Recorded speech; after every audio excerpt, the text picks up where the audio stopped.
hello there. Welcome to another edition of Coffee Break with Dr. Sherman, a variation of Dr. Sherman's office hours, a variation on the Anomalous broadcast from Site 42. We are 3 layers deep in the stream lingo right now. Sheeny, good to see you in the chat. Thank you for being a member, as well as you, Drowsy. Feels and Onyx, good to see you in the chat. Thank you for being members. Roger, thank you for being in the chat, just for being you. Silent Follower, good to see you. Thank you for your membership. And Dr. Akiv, good to see you. Your average Idahoan, hello.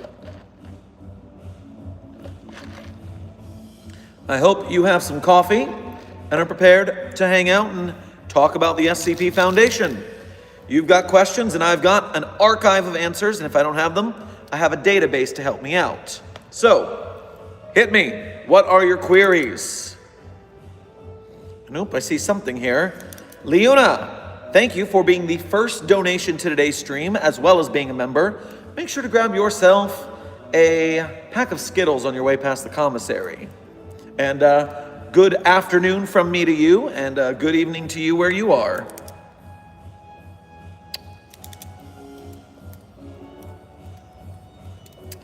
Raymond GGEZ, thank you for being a member, and good Mother's Day to all of you mothers out there. All of you mothers, enjoy your day. Celebrate yourself. Treat yourself. Superior Chief, did I finally make the tree scream? Well, I thought I did. I heard the sound, and the sound, it was beautiful. It was glorious. It was heavenly. It was everything you would think on Mount Golgotha would be. But then I was pulled out. It turned out it was only just a dream. I've never been so disappointed. They're all horrible monsters for tricking me in such a manner. So I don't even know if that's actually what the tree screaming would sound like. And honestly, I'm heartbroken. But you know what? I'll persevere. I'll press on. Zerdrin, good to see you in the chat. Thank you for being a member. Top Hat VR. Yo, bro, can you give me a shout out? I love the floating hand spider. Hey, the floating hand spider is an adorable anomaly. I understand why it has resonated so much with the YouTube community. I only wish that I could find some more anomalies like such to share with everybody, but the search is always on.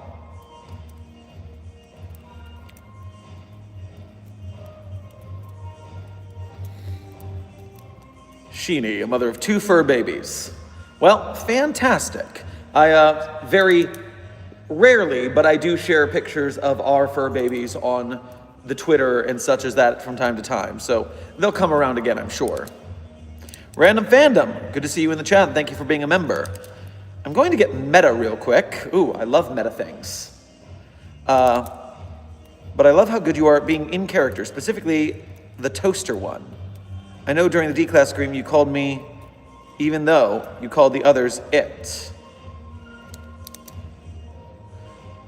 Well, obviously, I see what you're talking about from an outside perspective, yes. As much as I would like to call me the pronoun it is part of the anomalous function of myself that I cannot be referred to outside of the first person pronouns.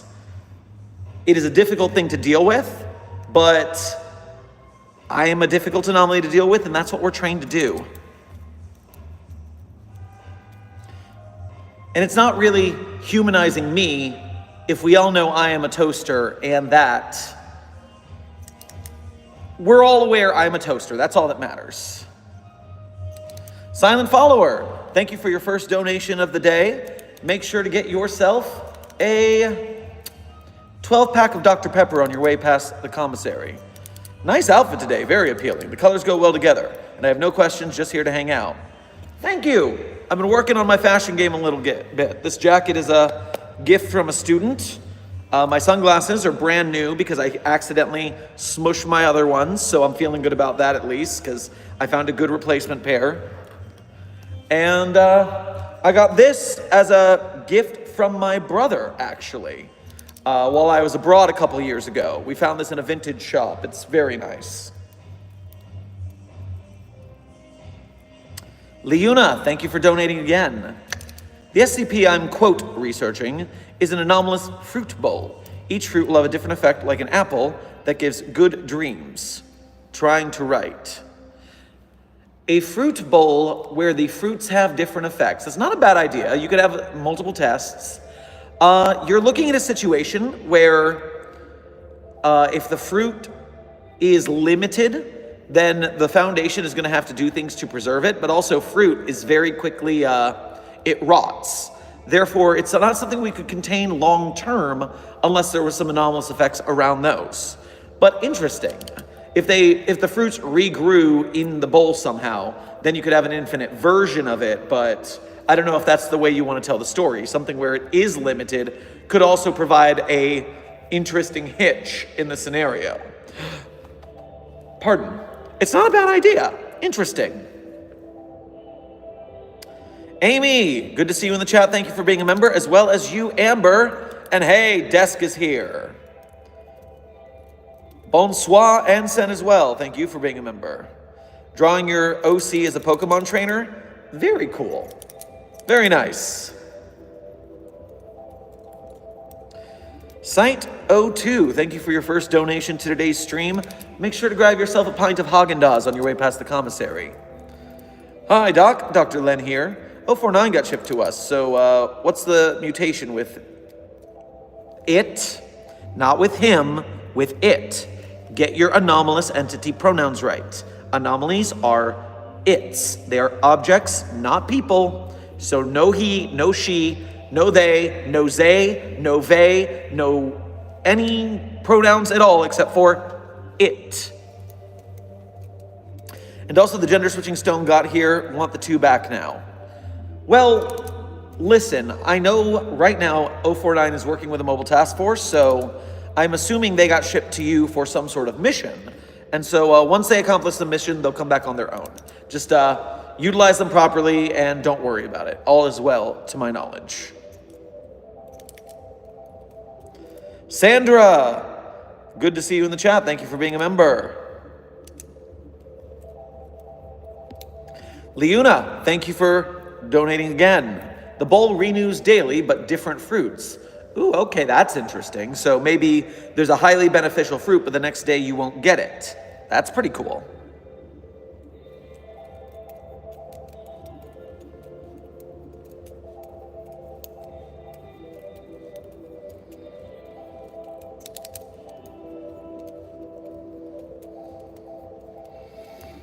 Bro, how come you guys haven't investigated Idaho? There's a lot of weird potato things going on here.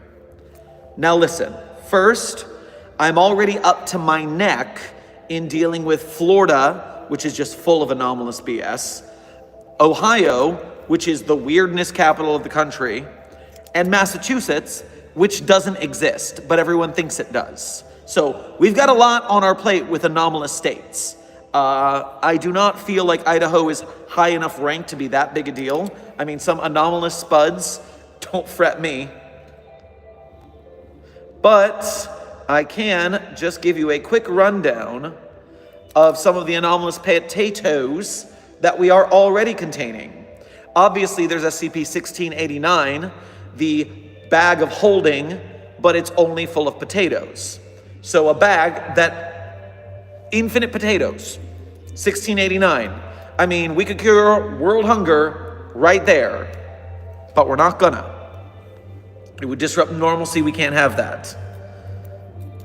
It turns out the cafeteria menu for Research Sector 861 must not include any potatoes or potato-based ingredients. I've never heard of SCP-77. Let's have a look. Appears to be the top half of a human skull engraved with runes, each filled with an unidentified black resin. The runes change every lunar month, defined by a full moon rising above the horizon in Ireland, as well as the winter and summer solstices, the spring and autumn equinoxes, and whenever a partial, annular, or total solar or lunar eclipse is visible from Ireland. If these engravings are not read aloud at least once within a 24-hour period, the eye sockets and nasal cavity of 77 will emit 77-1. It is a luminescent green vapor whose precise nature remains undetermined. It behaves as a normal gas in all ways. It only occupies those spaces which are within SCP-77's effective line of sight and does not flow into the space behind 77 unless confined. Opaque and permeable barriers, blah, blah, blah, blah. All biological material, with the exception of 77 itself, which comes in contact with the gas, is instantly transformed into a viscous, malodorous ooze. The ooze has been identified as the rotted flesh of potato tubers. But why? Why do you turn into rotted potato tuber goo? It seems like it's a protection spell from a village in Ireland. The protection spell that turns you into rotted potato tubers, that is pretty effective. I think if the Brits were coming, that would be an effective guard, yes.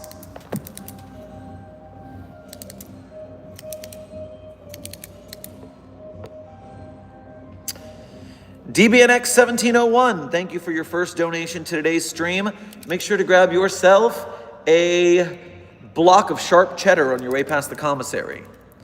Hey, Doc, I think I found a way to end SCP-001 when day breaks. I remember an SCP that turned out to be a Dyson sphere, but I can't remember the number. Oh yeah, there's a couple anomalies that deal with Dyson spheres, I believe. Let me do a quick database search, see what I find. SCP Dyson sphere. So it is 4792 is a Dyson sphere. 7091 is another Dyson sphere.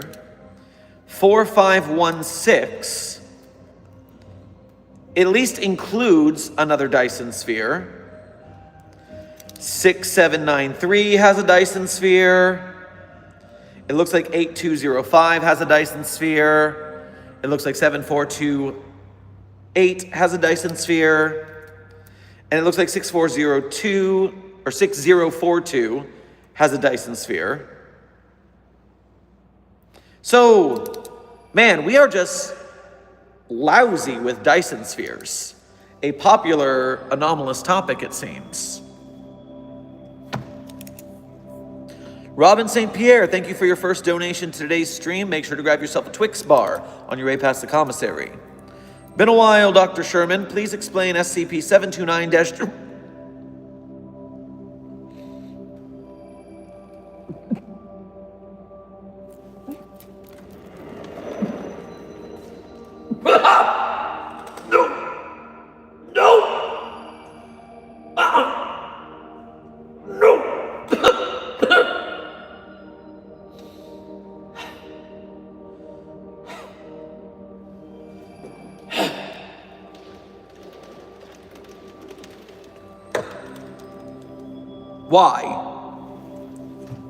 Why? Robin, why? Researcher St. Pierre, everybody knows about that thing. Everyone knows that it appears to be some sort of yellow Easter candy rabbit-shaped pillow popularized, at least in some way, by the game theorist. And it is a hideous abomination, the worst of all anomalies, indescribable in any human language for how disgusting it actually is. And the fact that we haven't burned it is a crime against humanity. And not like the normal crimes against humanity that we at the Foundation do on a near daily basis. I mean an actual crime against humanity. A thank you.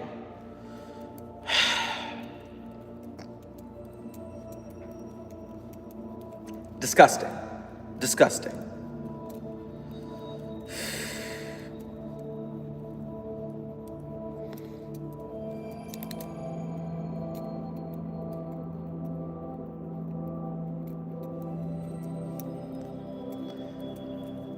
Desk, for your information and your behind-the-scenes message, they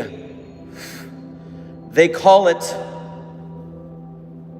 Pikachu, and it is a standard entity they keep on their couch on the GT Live channel. I don't know how they handle it. Ugh.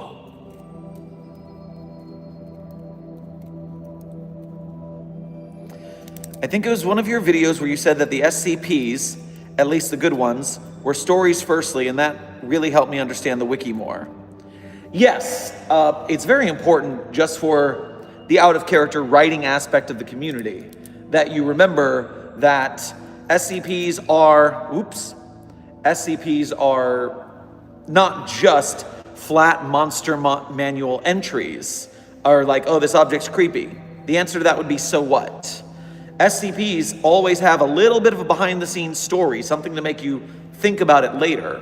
Even the most bare-bones kind of creepypasta version of SCP, there's always something more than just here's a thing that does a what. Now, in the beginning, that was easier to do, because when you look at, say, SCP-173, the very first SCP, looking at that document, yes, the main subject is a creepy statue that snaps your neck if you blink, and poops and bleeds everywhere. That is the object of the anomaly. But in the format of the SCP document, you have, okay, this is SCP number 173. That means there have to be at least 172 others of these things, and probably also more of them. What are they? Where are they? Who is containing these things? What is this SCP Foundation that's containing them? Why do they have these kind of classified dark sites where they can lock this thing down? What is a D class? And why do we have so many of them? There's a whole bunch of lore implied by the format of the SCP Wiki. And the problem is, now that all of that's been kind of standardized over time, there was now you can't coast on that kind of knowledge. You need to add your own stuff to further stories. And so the lore has to be expanded. So that's a lot of people's problem with SCP, is it's gotten more complicated over time. And that's because everything has to become more complicated over time, because you just can't repeat the same thing again and again. That gets boring. So you need to grow beyond your start, right? I mean, that's true of people, that's true of life, that's true of the SCP Wiki. And so that is why the formula has evolved over time, and you tweak it and you play with it and you make a new interesting thing. I mean, I think that's pretty cool. I think that's awesome. Amy, you went to prom. Congratulations. Prom is baller. I do love busting a move on the dance floor. Always ready for that.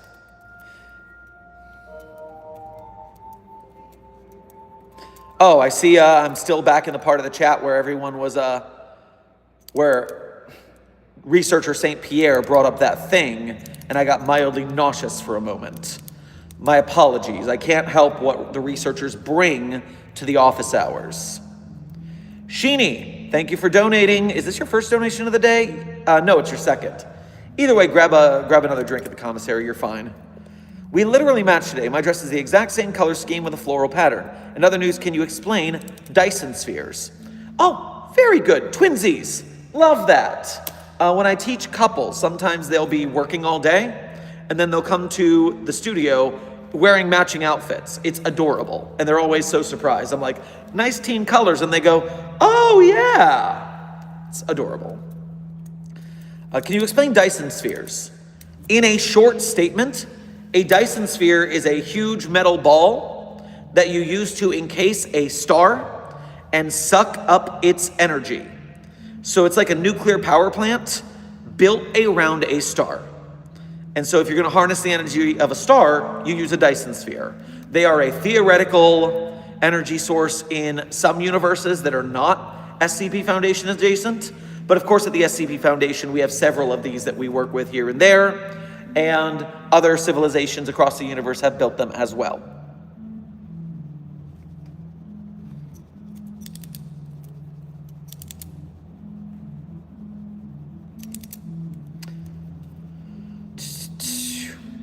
Robin St. Pierre, thank you for donating again. Ever heard of the Norwegian 1894 Craig Jorgensen? I might have something in the database about that.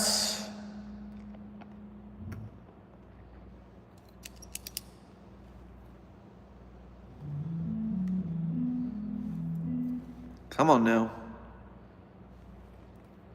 I need a new data pad so badly.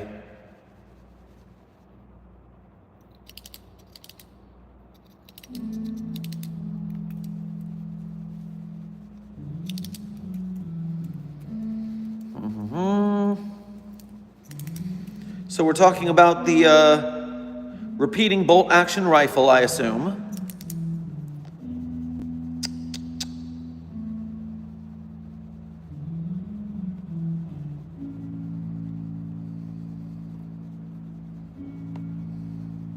I mean, it's a fairly nice looking rifle. I don't know much more besides it's a nice gun. Guns are more of Clef's place to be. I'm much more of the pen is mightier than the sword type.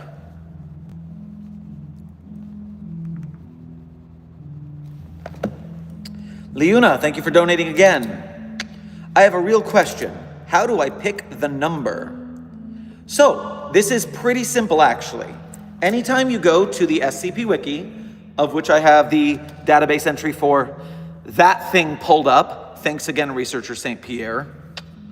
So I'm going to go to the Series 9 page. On the Series 9 page, boom, you will scroll down and you will see all of the SCP articles and their titles, and then you'll find a bunch that say, access denied. The access denieds are the SCP articles that do not exist yet. And so what you do is once your article is about finished, so while you're writing it, all you need to do is put SCP XXXX all over your document. Use that as your number during the drafting phase. Then when you are done and ready to post, you've gone through all of your crit, you've gone through all of your final edits, you are ready to post it. That's when you pick your SCP number. And so you go through the access denieds, and maybe you just pick the first one you find. Maybe you're like me, and you pick numbers that mean something to you. For instance, I try to find, I did SCP 5542 because Site 42, and it was in the,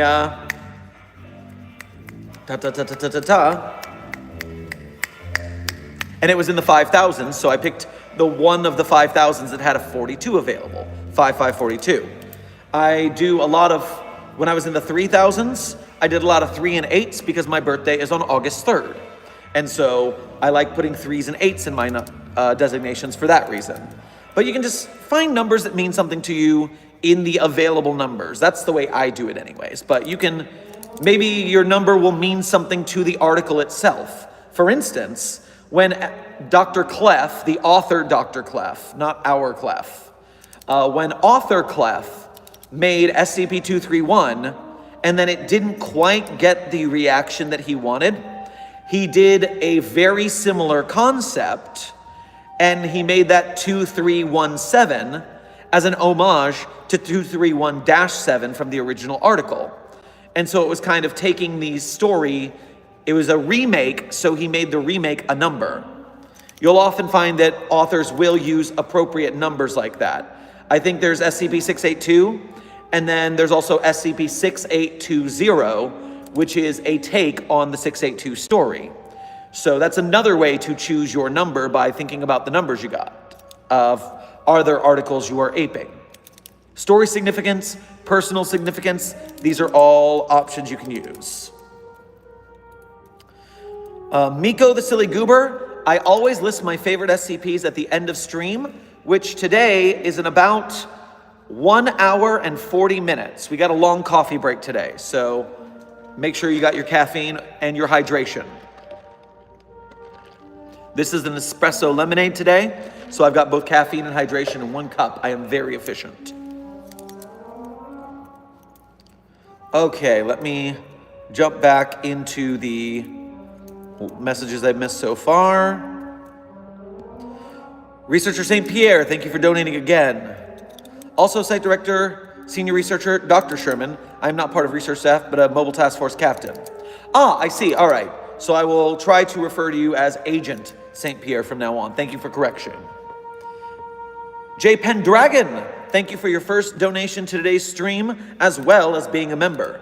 Make sure to grab yourself a chicken tender and fry combo on your way past the commissary. Would making the tree scream make it no longer anomalous? And would that be against the Foundation goals since we don't like destroying anomalies, unlike a certain other group of interest? No, that would not make it neutralized. Because as far as this tree has not screamed so far, I am certain that once we manage it and we can hear that beautiful, angelic sound of shrieking from those leaves, I know that immediately it's going to stop doing it again. So, I know that we will feel better once we've done it, but it will not be a permanent neutralization. DBNX, thank you for donating again. Dr. Sherman, do you know what the pestilence is? Not only do I not know what the pestilence is, not only does no one know what the pestilence is, but I think 049 is kind of a little broken up here, and I think it's not even a thing. I think it is convinced of this pestilence, and it's not even a real thing. I think you live for several hundred years. I don't know how long that 049 has been around, but I think there's a screw loose. And so we just got to humor it and make sure it doesn't kill a bunch of us in the meantime. Sheeny, thank you for donating again. 42 is the secret to the universe and everything. You're darn tootin'. Don't forget your towel, you hoopy frood. Okay, thank you for your first donation to today's stream. Make sure to grab yourself a grilled cheese sandwich on your way past the commissary. If SCP-500 can cure almost anything, I think it can cure the pestilence if that was a thing. And that's the important addition to your sentence there. If that was a thing, which we have no evidence that it is. It's all on 049 say so, and it hasn't proven jack anything about the pestilence. So we're not going to waste a resource that is incredibly scarce and incredibly valuable on a pipe dream. Gamer77, thank you for your first donation of today's stream. Make sure to grab yourself a burger and fries on your way past the commissary. Hey man, just wanted to suggest a new rule. If anyone makes a joke about that thing, 049 gets to experiment on them as part of his, it's good behavior reward. Correct pronouns, it's good behavior rewards. But I appreciate what you're saying here. I don't want to sentence them to death. I think that's a bit extreme, but I like where your head's at. Trust me, I like where your head's at, gamer. Now, Clef has this wonderful idea in the background that, especially since Agent St. Pierre is on the Mobile Task Force, well, every time they bring it up, that's another 42 laps they have to run. I love that idea. Sounds good. They're going to be puking at the end of those laps like they make me puke every time they mention that thing. So, excellent. Also, I'm glad that we have the Site 42 wide parlance of that thing down pat. Kiathruite, thank you for your first donation of today's stream, as well as being a member. Make sure to grab yourself a York peppermint patty on your way past the commissary. Okay, thank you for donating again. You double asked the same question. So yes, I still believe that the pestilence is fake and we're not going to waste SCP-500 on it.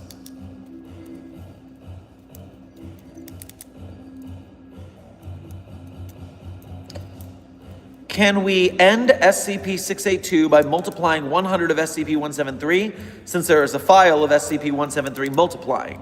Chocolate cake is cool. You are referring to the SCP tale known as Revised Entry. And the thing of it is... Hold on, my data pad is being annoying again. What a surprise.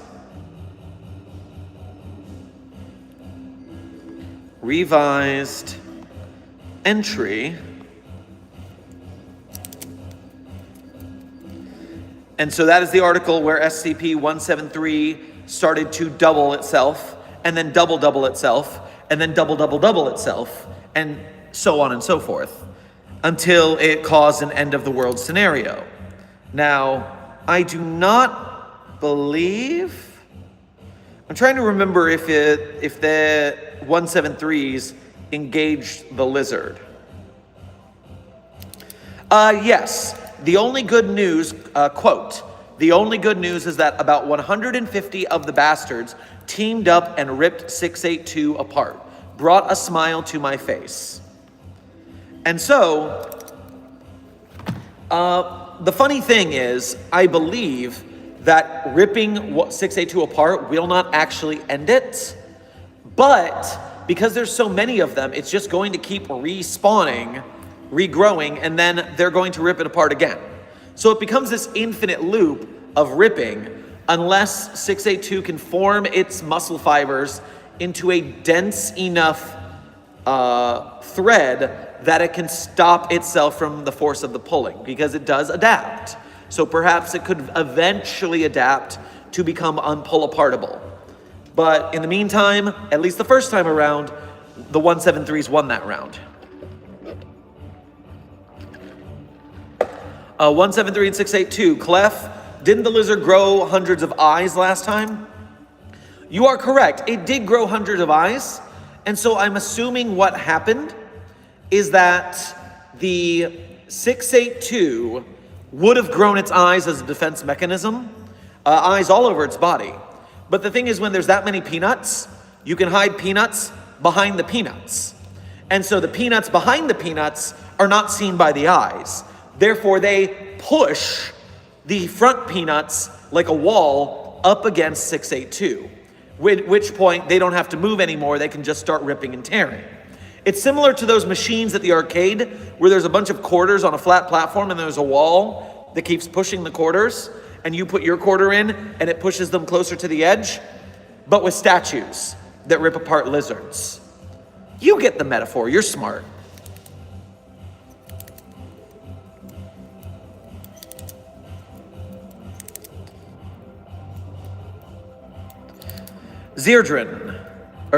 Zachary. Thank you for being in the chat and thank you for being a member.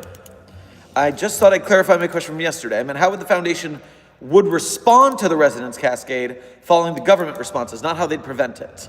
I see. So in that case, well, let's say the disaster already happens. We're still dealing with the fact that the government came in with mobile task agents the same way we would. The only difference is that the government agents are not trained in anomalous combat. Our agents know what the hell they're doing.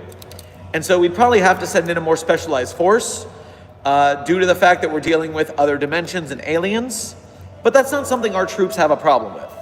If anything, we can just bust out Samsara out of their chambers and have them run it. Tau 5 would easily get the job done. This is much too epic music for our coffee break.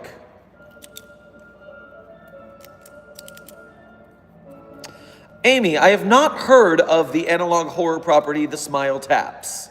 That is a new one to me. I'm not familiar.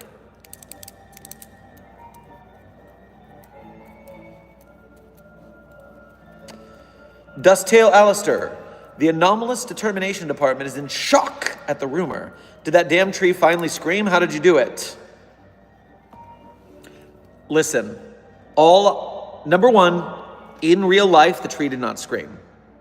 What happened is, without my knowing, while I was asleep, they plugged me into the site-wide matrix. And they set up a scenario in virtual reality where we made the tree scream. Now, the two things that bother me about this is number one, oh my God, the scream was so satisfying. It was delightful. You could just eat that up. It was so good.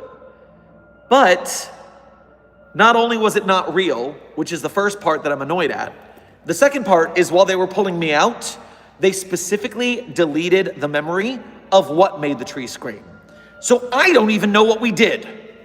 Bastards. Yeah. Oh, it's just a prank, bro. Say that while you're doing your D-class duty.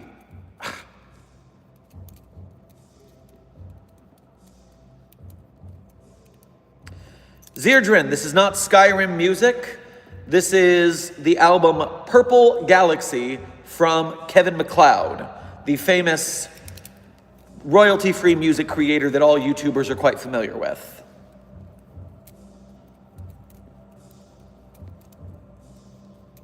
Ah, yes, Amy, tapes.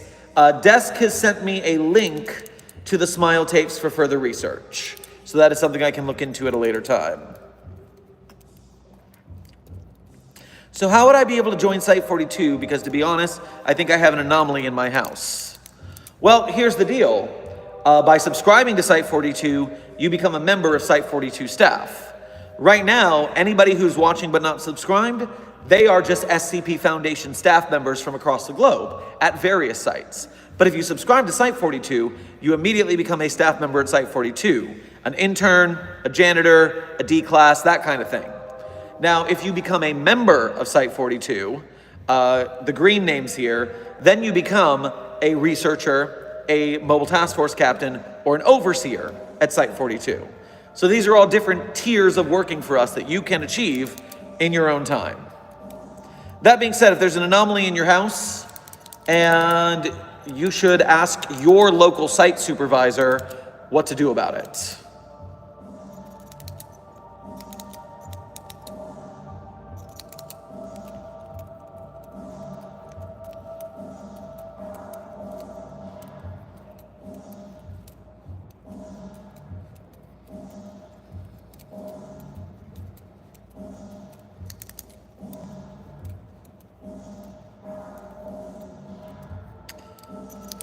What happened to the flying hand spider after it chased you?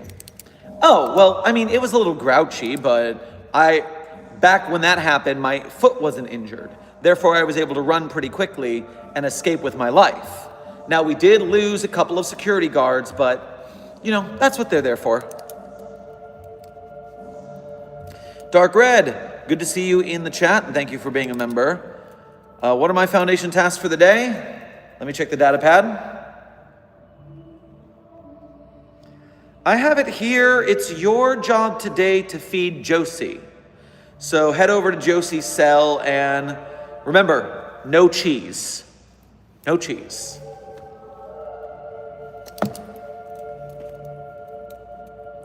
Since I'm drawing my SCP OCs as Pokemon trainers, what do you think your Pokemon team would be?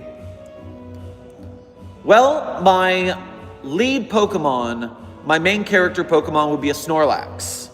Snorlax and Munchlax are my buddies. They are my favorite Pokemon, hands down. I would obviously have a Gardevoir, because very pretty dancerly Pokemon. I would have a Gengar, because they frickin' rule. And, oh, I haven't played in a while. What's the final evolution of the Hoot Hoot Owl, the grass flying owl? Because that one's on the team for sure.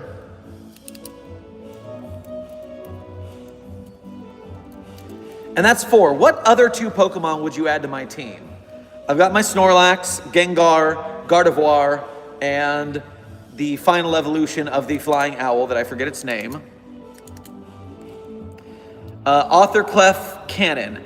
Dr. Clef's starter is a Clefable. Well, that just makes sense. Cheyenne, what happened to your foot?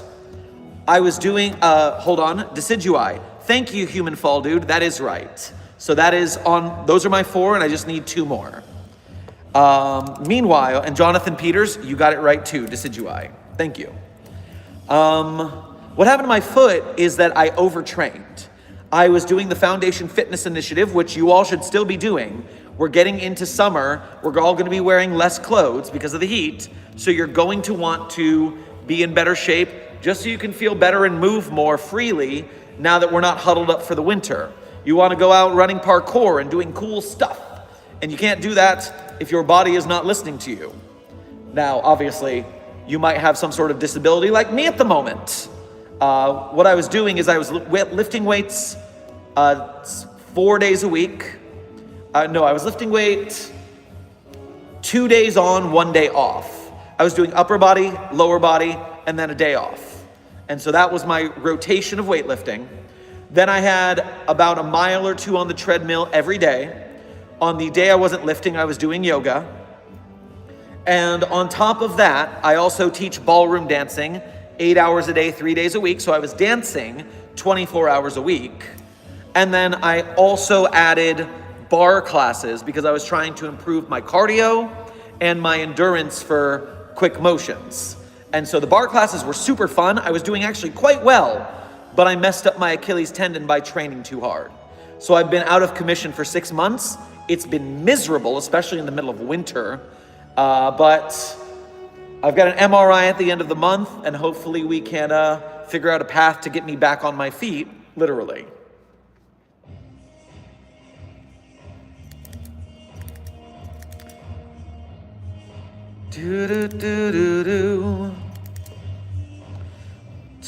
Shinso, thank you for your first donation to today's stream. Make sure to grab yourself a cup of yogurt on your way past the commissary. Is the indestructible lizard indestructible? It is not the indestructible lizard. It is the hard to destroy reptile. Hard to destroy, not impossible. So there's a way. We're gonna find it. J Pendragon, thank you for donating again. If Ghostbusters was canon to SCP, what do you think the Foundation's relationship with them would be? So first and foremost, just a fun fact, we do have a mobile task force codenamed the Ghostbusters on the SCP Wiki. Desk has shared a link with me here. It is Mobile Task Force Mu-13, codename the Ghostbusters. So they contain anomalies, as you would guess, of a spectral variety. Meanwhile, I just want it known that if you think about it, in the first Ghostbusters movie, they save New York City from Gozar. And then at the beginning of the next movie, nobody believes them and they're working birthday parties.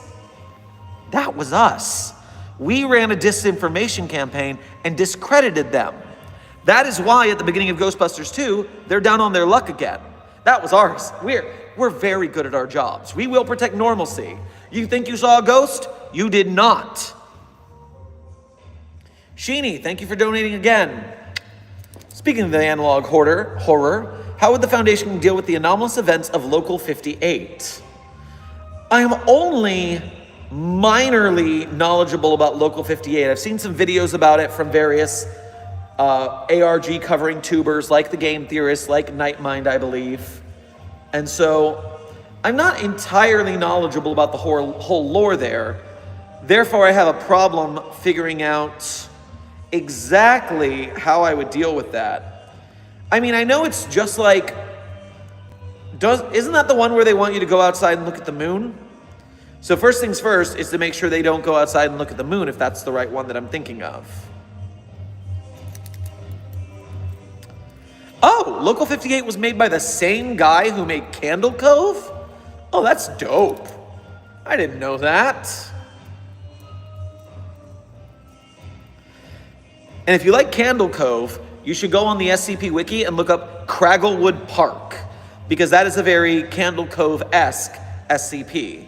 Good stuff.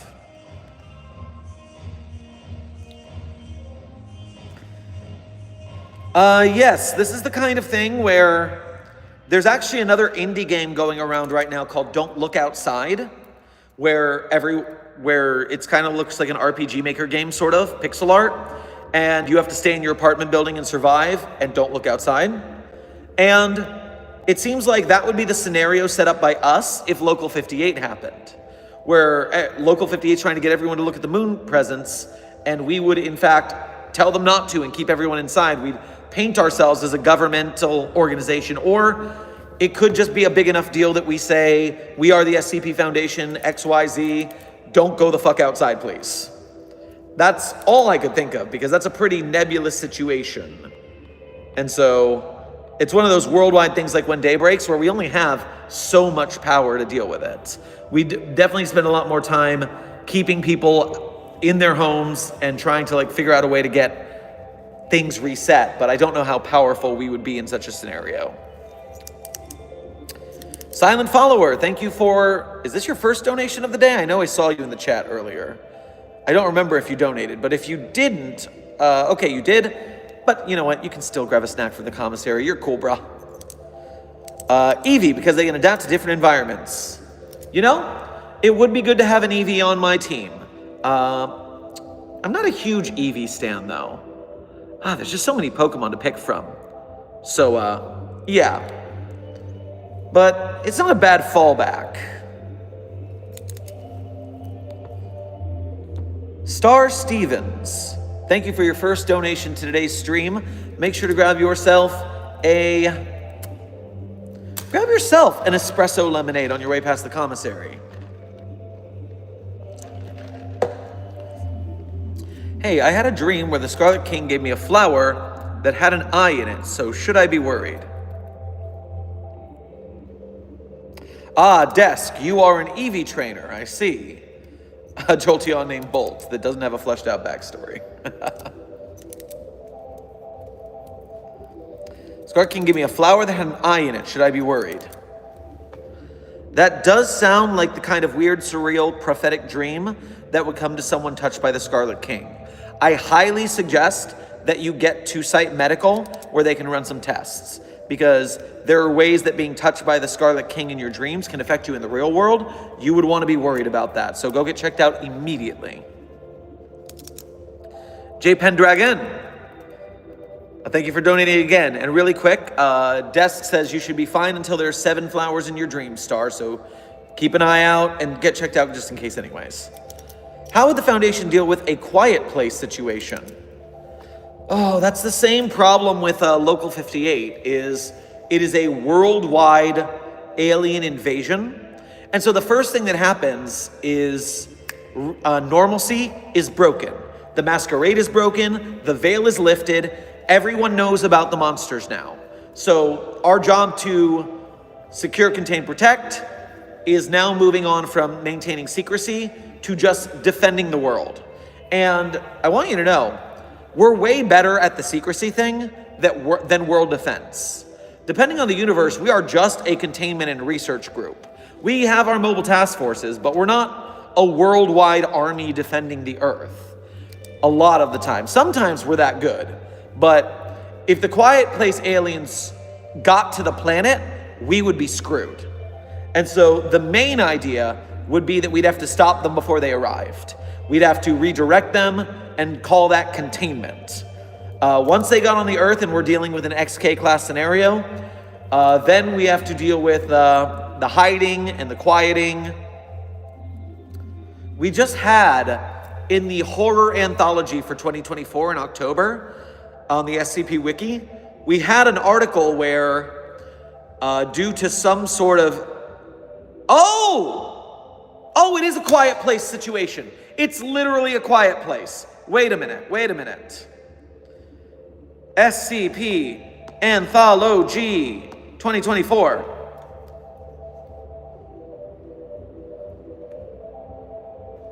So in this article, what happens is humanity is forced to live underground in the dark because instead of the Quiet Place aliens chasing sounds, they chase light.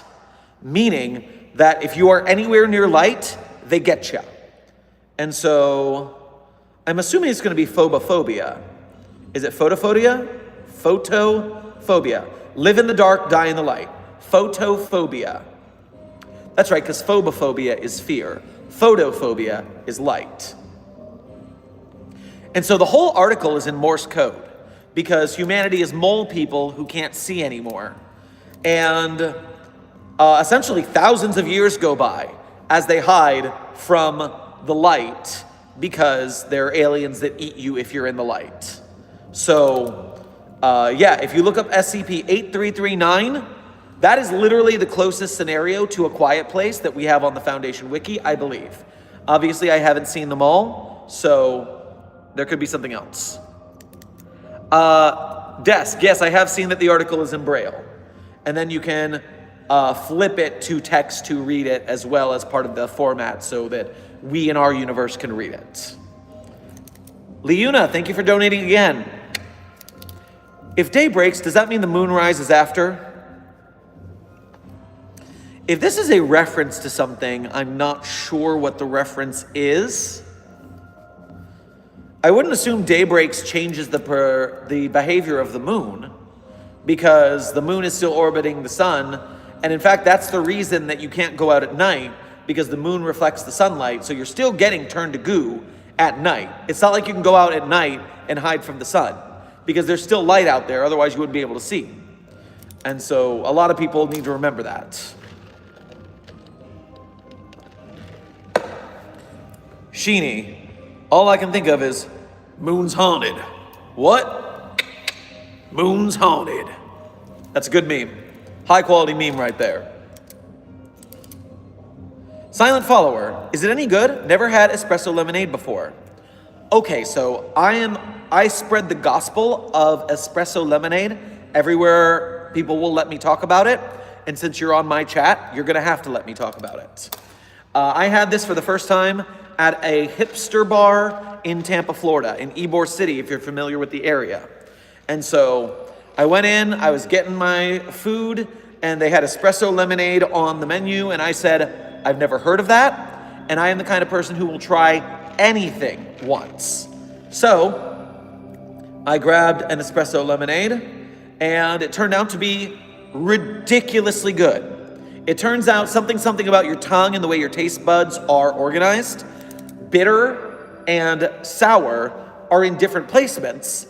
And so it kind of feels like you're tasting two things at once, separately. The flavors don't actually mesh. And so it's like having a lava lamp in your mouth. You taste the bitter of the coffee and the sour of the lemonade and the sweet. And it is a refreshing coffee beverage. And I absolutely love it. I have drank it ever since. Every time I go to a coffee shop and order it, I get the strangest looks. And I just say, trust me, try it. You'll like it. And most people do. Most people go, I wouldn't have thought, but yeah, that's pretty good. So I highly recommend, if you're the type who can survive trying something and maybe not liking it, give it a try. I've even done it with orange juice. It's still good. Next, I'm still working on trying to get it with grapefruit juice somewhere because I'm interested now.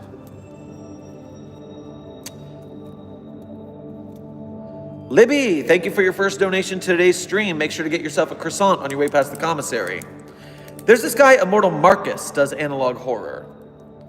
I've never heard of that guy. I hope they're doing good work. I like anyone who's creating things in this day and age. Jet, thank you for your first donation to today's stream. Make sure to grab yourself a Diet Coke on your way past the commissary.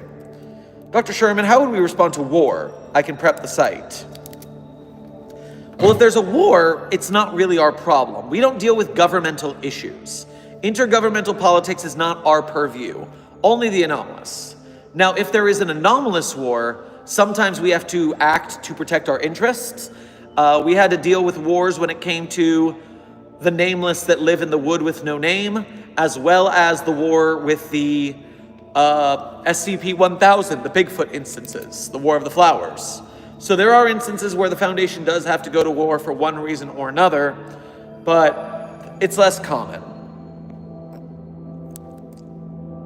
Questerus Maximus, thank you for your first donation to today's stream as well as being a member. Make sure, no, the hiccups. No hiccups. Hold on, let's see if this works again.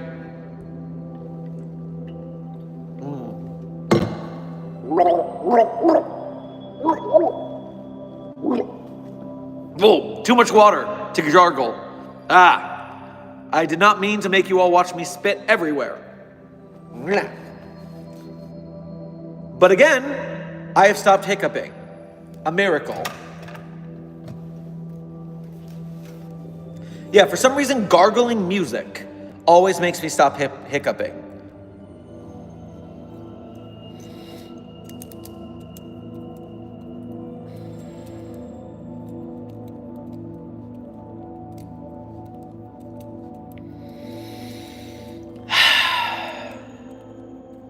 Okay, so where was I?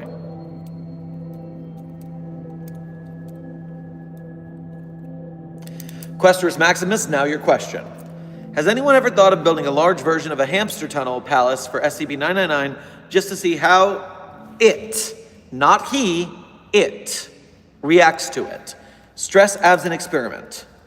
So the thing about this hamster palace idea is that SCP-999 is 2 meters by 1 meter in size. Everyone imagines it like a handheld little small orange slime boy, but it is a big honker, a chonker even. And so to build a hamster palace that big would be quite a lot of resources. This is something where if you and your team want to fundraise for it yourself, you can go for it, but it's not going to be an official test because that's just way too much effort for way too little payoff. I mean, we know it would be adorable, but we wouldn't really learn anything. Fragdoll Claire, thank you for your first donation to today's stream. Make sure to grab yourself a tamale on your way past the commissary. Security now has the pocket-making anomaly, but it's currently being tested at Site Redacted by Dr. Redacted. Hey, as long as Dr. Redacted doesn't fill Site Redacted full of pockets, I'm fine with it. I am a little confused why you're redacting researchers and sites when we're all Foundation staff here. But hey, you do you. If your site's that top secret, guess that's okay. Kaga, thank you for your first donation to today's stream, as well as being a member. Make sure to grab yourself a Croque Monsieur on your way past the commissary. Alpha 9, designation The Last Hope, has landed on Helipad 1. Oh, I don't have them on the schedule today. Is everything okay? Huh. Maybe they're just coming for a social call? That's not usually the case. Steve, will you look into that? Okay. Star, thank you for donating again. Hey, the weird flower with the eye I was talking about found it drawn on my skin in medical. All right. That's a deeper sign of trouble. Remember, 7 flowers is the bad number. So they need to start working on counter spells, counter thaumaturgies, counter anomalies, counter memetics. They got to figure out the link first and then sever it. So just stay put. Our staff is the top of the field. You'll be okay. Chat, I just want to let you know, you are at 172 likes and 192 viewers. If you hit that like button, we might have more likes than viewers. So make it happen, staff. I believe in you.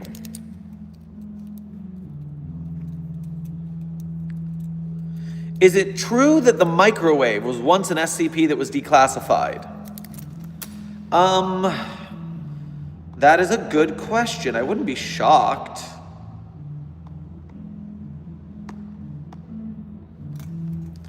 Looking at the database, anomalous microwave, anomalous microwave, anomalous microwave, anomalous toy microwave, a microwave we leave snacks on top of in order to give good luck to our site's internet speed. It does not look to me that we have the microwave listed as an explained anomaly. So I don't think that's the case.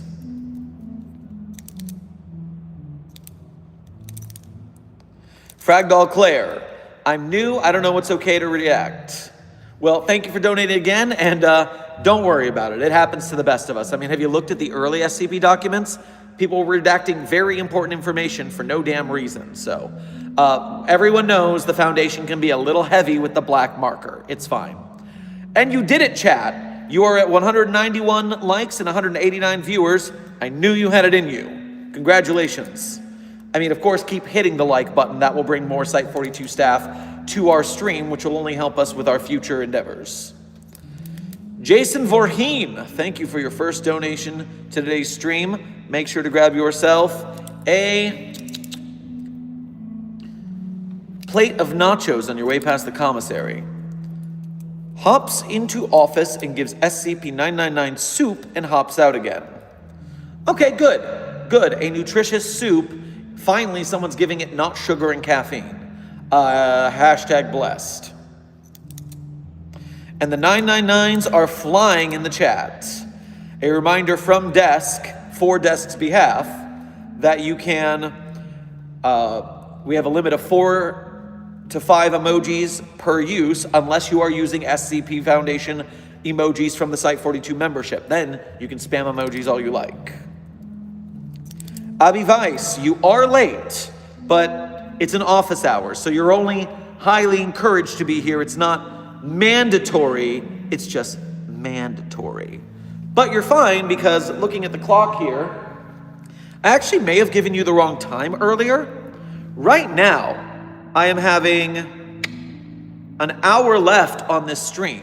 I think I told you less than that, but I had the hour of the time wrong. I am available for 1 more hour.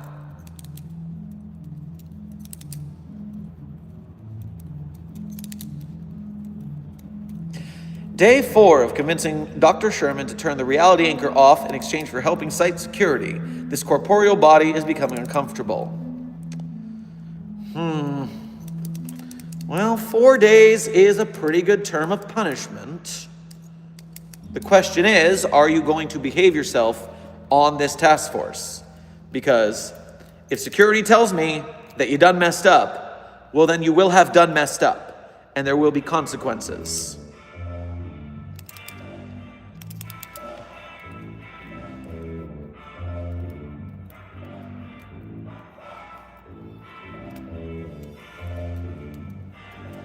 Hi, Dr. Sherman, why did you get fat? Thank you, Fish. The internet is a beautiful place where you can just say anything you want to anyone because you're anonymous on the internet. I injured my foot over the holidays, and I've not been able to go to the gym in 6 months. It's a little frustrating, but this is life. People change over time. I'm just in my big fat party animal phase. I'll get back to the gym after my foot recovers.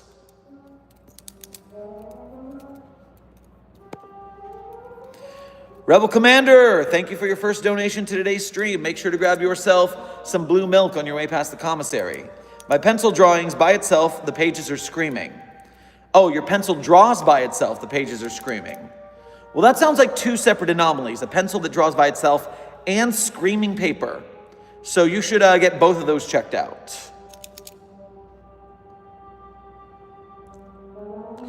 You understood it wrong, the soup is made out of 999. Well, thank you for donating again, but... So wait, did you give soup made out of 999 to 999? Did you make soup? Oh, I am confused. I am even more confused now. Let me go back here.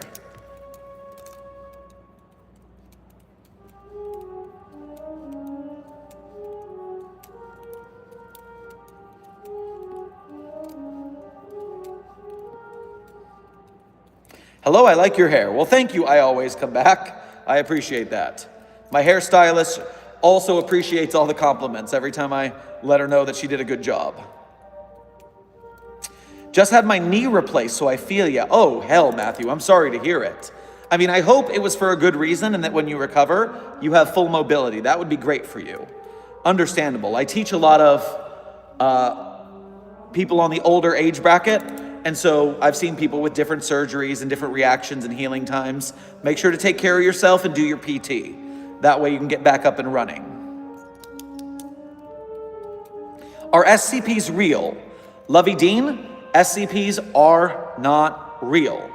I am acting as an SCP researcher. We are all role-playing. It is important we clarify this because after the Slender Man stabbings, where those kids thought Slender Man is real and stabbed their friend because of it, the Foundation does not pretend to be real. We play along, we have a good time, but if someone asks for real, we be for real. It's not real. And to clarify Jason Voorheen's thing real quick, hops into office and gives SCP-999 soup and hops up. Oh, you gave me SCP-999 soup. Now I get you. That's interesting. I'm not gonna eat this. It tickles all the way down. It's uncomfortable. J Pendragon, thank you for donating again. What would you do with an FMA Philosopher's Stone?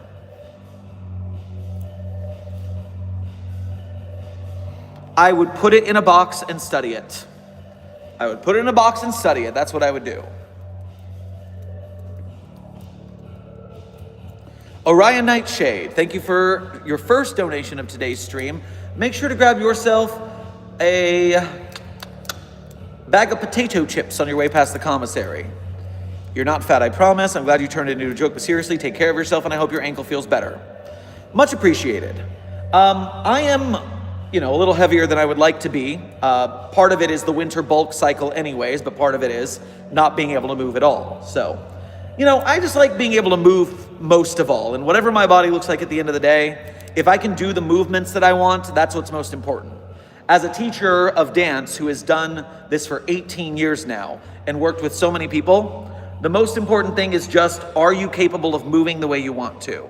I've seen people who have been still their whole lives and they just it ages you quicker. I have seen people who look 70 when they're 50 because all they've done is sit at a desk their whole life and not taking care of themselves. So more important than anything is exercising, eating well, sleeping well, very important, keeping hydrated, doing things like drinking and stuff like that in moderation, and then just take care of yourself at the end of the day. The world is a better place for you, and you are better for the world if you take care of yourself. Rebel Commander, thank you for donating again. Ran up out of paper, drawing on walls. Walls are screaming. Okay, so it's that your pencil draws automatically and it makes whatever it's drawing on scream. I think you know what I'm gonna say. Bring me that pencil. We are using it on 4521 immediately. I am clearing my schedule. We will put, as soon as you can get that to Site 42, I want it. Bring it. Let's do this. Oh, this is the one. I can feel it. This is gonna work. Fragdoll Claire, thank you for donating again. I gave SCP-999 a hat. It seems to like it. Well, that's probably adorable. What kind of hat is it?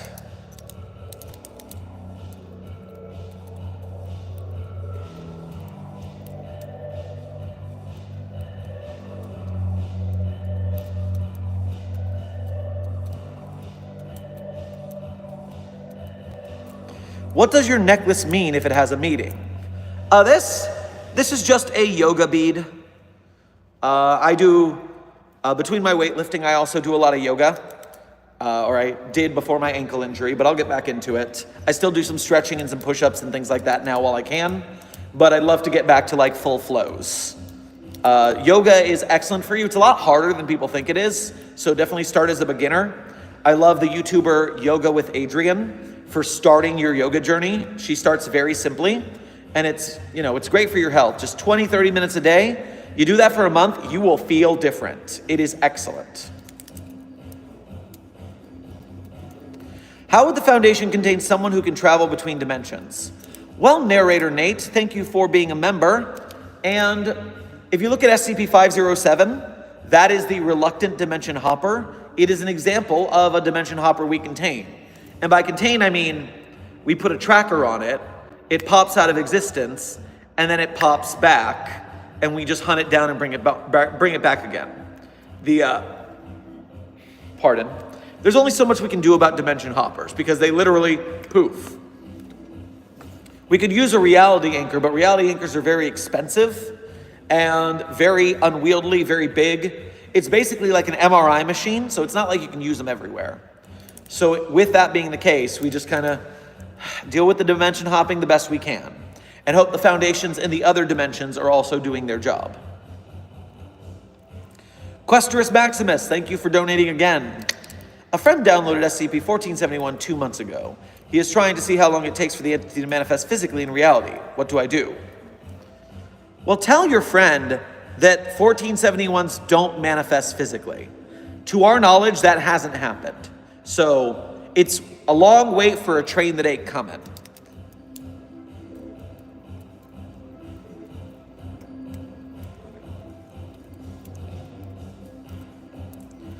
What's your favorite classification for an SCP?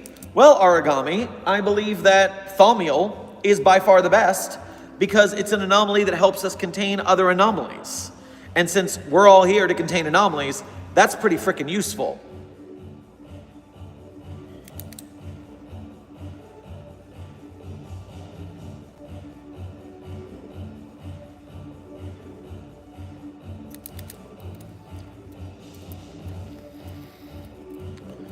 What's the best way to create an anomaly? J-Man, I'm not telling you that. We don't want more anomalies to contain. That's more work. You don't need that. You need to contain what was already out there. There's already too many anomalies. Yeesh. Aurea, thank you for donating again. Do you know about the Magnus Archives? And if so, does the Foundation collaborate with them, /know about them, /regulate them? If not, I recommend it. So I am familiar with the Magnus Archives podcast, and therefore I'm familiar with the Magnus Institute. I'm not well-versed. I've only listened to a couple of episodes, so I only know some light lore. But they are very similar to us, except they don't contain the anomalies, they just catalog them. So I don't think they're doing good enough. I think that while we will collaborate with the Magnus Institute on finding anomalies they have archived, we need to make sure to actually contain the things they're talking about, not just document them. Your Pal Mystery, thank you for your first donation to today's stream. Make sure to grab yourself you know what? Grab yourself a bento box on your way past the commissary. I need help burying a body. I was trying my hand at 4521 when somebody screamed behind me. I was so furious that I may have killed him. Well, as long as it was a D-class, you're totally justified. I mean, who hasn't been set up and disappointed so thoroughly like that they decided that the D-class had to go? I know I have. So, if it's a D-class, then janitorial will handle that for you. Don't worry about it. If it's a staff member, then you're going to have a court-martial. So, fingers crossed.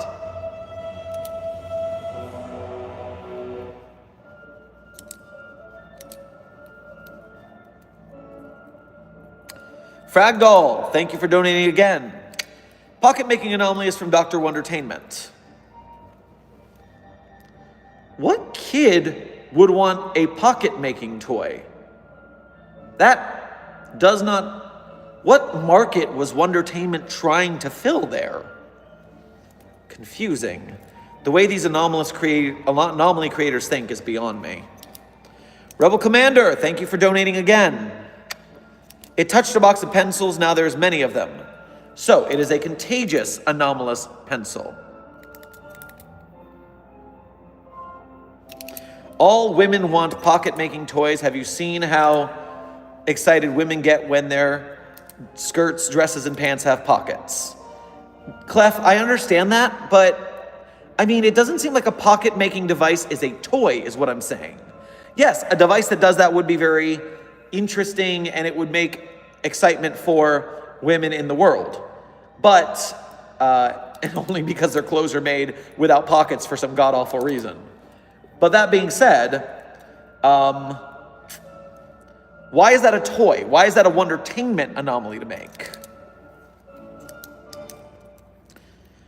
Elena, please teach us the pen trick you're always doing. Okay, you asked, and so you shall receive a pen spinning tutorial. And so, real quick, what you want to do is you start by holding your pen. So that's because I like starting in this position, so I can click the pen in between rounds. Click, click, and click, click. So you start in that position, and that means that when you hold the pen between your two fingers, it's going to be with the clicky part down and the pointy part up. And what you do first is you wiggle it both ways. Now you'll notice the more I do this, it lowers because gravity exists. So you practice that, but all you gotta do is gotta hold it for 1 to get it horizontal. Then you take your next finger, you catch it, and there you are. Horizontal, take your next finger and catch it, there you are. On top, on the bottom, on the bottom. On top, on the bottom, on the bottom. You can reverse it, bottom, bottom, top, top, bottom, bottom, top, top. Now, doing it palm down is the hardest way to do it because gravity is gonna try and steal the pen from you. If you practice palm up, gravity helps you keep the pen in your fingers. So that makes it a bit easier. You can also practice it with your hand horizontal or vertical like this and go both ways. You can try it with your palm down, but that's just really awkward. And I mean, you can do it, but I don't recommend it. But all you gotta do is just keep practicing. It is in the hours of practice and coordination, learning to turn your pen both directions in both hands. It took me, I think, a couple weeks to a couple months to get comfortable with it. I dropped a lot of pens.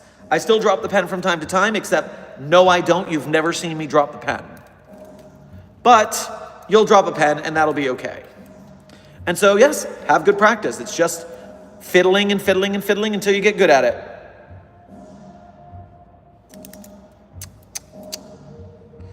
Willy Wonka, thank you for your first donation to today's stream. Go and get yourself a bowl of chili at the commissary. I'm sure you've had enough sweets. So hypothetically, what do I do if I made an antimatter and was able to split antimatter and then I drank it? Hypothetically, what would happen? Well, my thought process, especially William, with your pedigree with strange foods and eateries, I would imagine that if you were to drink antimatter, it wouldn't matter.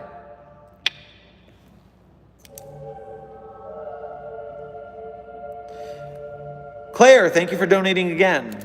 I assume it's made for princess dresses. Well, that probably makes sense. Your pal Mystery, thank you for donating again. Where is the best, cheapest court-martial in Oregon? A court-martial is when you get dressed down by your superiors in a military fashion. It is a disciplinary act. It's not somewhere you're gonna go.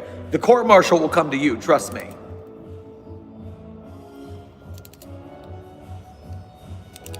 Oh, I have a ping here on my data pad from Clef.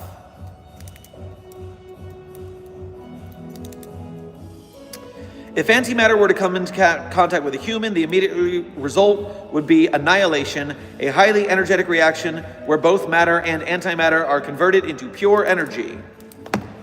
So, you can explode into plasma, or you can go with my, it doesn't matter.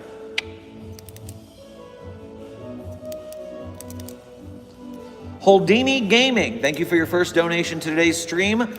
Make sure to grab yourself a Milky Way bar on your way past the commissary. How do you contain when day breaks? I mean, you've read the article, right? We don't contain it. It ends the world. There are very few survivors hidden in the basements of Foundation sites, and the flesh creatures are chasing them down as we speak in those universes. The only way when day breaks could be contained is if humanity, either the Foundation or the humanity, would make a Dyson sphere around our sun to harvest its energy, and therefore when it turned into when daybreak sun, the light wouldn't get out. Therefore the universe would be fine. But for that to be the case, we would also have to have another sun, because if we, contain our sun, then our planet is going to be screwed. So we would have had to have another way to make up for the lack of sun if we had our sun in a Dyson sphere. You see what I mean? So, it's possible, but it's very unlikely. We're pretty much screwed. Agent St. Pierre, thank you for donating again. Doctor, this is Captain St. Pierre of Sigma 42. We have an SCP quadruple X containment breach. I say again, we have a SCP Quad X containment breach. All right, Sigma 42, since you're already on the scene, start the containment. I will send over Beta 7 as well. Nagito, thank you for your first donation to today's stream. Grab yourself a cup of ramen on your way past the commissary. Doctor, I just spat out red liquid and it's moving help. Well, yes, I know that you're the anomaly that has living blood. That's not a surprise. I mean, the only problem is you're bleeding. So go to medical, get that fixed, and get that blood back in your body, huh? J Pendragon, thank you for donating again. The lack of pockets in women's fashion is due to some anomalous events during the French Revolution. Of course it had to do with the French. I didn't know that, though. Interesting. I'm gonna have to do some research in the database on that. Rebel Commander, thank you for donating again. What if the tree screaming is in a frequency we can't detect? No, here's the deal. All trees and plants scream in a frequency that we can't hear, but we can detect it with sensors. So yeah, we can't hear it just like we can't hear a dog whistle, but we can still record the frequencies. This tree, SCP-4521, is the only one that isn't screaming in any observable frequency. That's weird. Even if it is screaming in some unobservable frequency that we can't record, that's still anomalous AF, and we have to fix it. So, don't worry. We've already got that contingency fixed.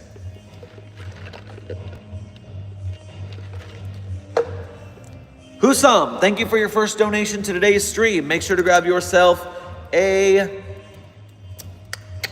let's say, a can of Pringles on your way past the commissary. Is when daybreak only our sun or other stars? So far in the SCP database, we only have our sun turning into a when daybreaks event, and that is the only one we have recorded. I've never seen another star do that, but it is possible, I guess.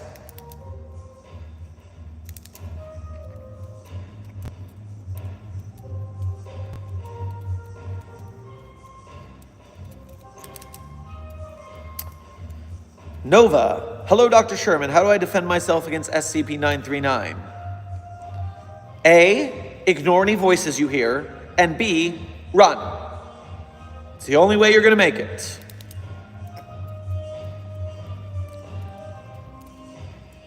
Computer Guy, thank you for being in the chat today, and thank you for being a member. Good to see you. Dun dun dun dun dun dun. Out of character, how did you and Desk meet? I don't remember how long I've known Desk because it's been forever now, but I believe it was due to the influx of SCP TikTok, which would make it back around 2020, 2021. There's a nice crew of people who got on TikTok and started making a bunch of SCP content. Before I got there, it was a dude named Bryn, and then Starboy Blue, and from Dr. Blue. And from there, I continued, I joined in the ranks, and then other people came up as well, and Desk was one of them. Everyone's making great SCP videos to pass by the time in the pandemic.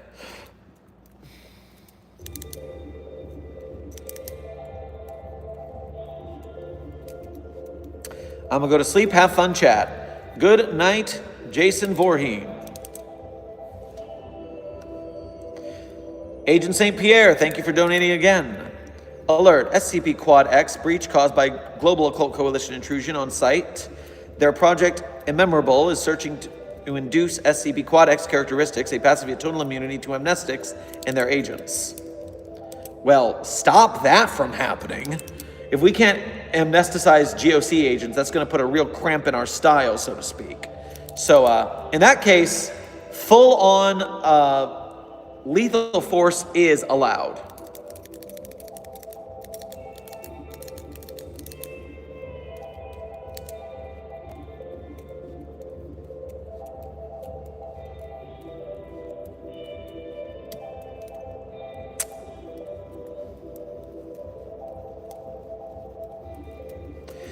I was scrolling through TikTok and came across a TikTok claiming that SCP-173 was Keter class.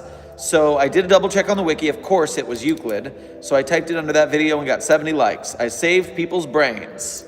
Yes, oh my gosh, there is so much disinformation about the SCP Foundation on TikTok. It is incredibly difficult to keep up with all of the wrong information shared out there. But what are you gonna do except keep educating? Are you in the break room right now, Doc? If so, could you get me a slice of pizza?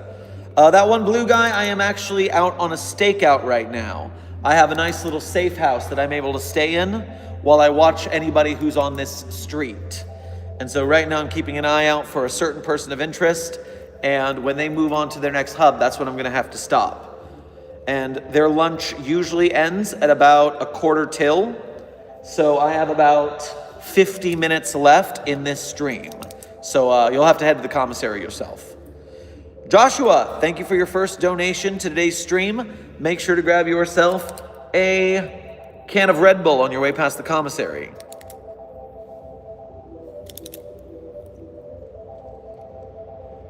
And how would the Foundation contain the Flood? If I remember correctly, the Flood is pretty uncontainable, right?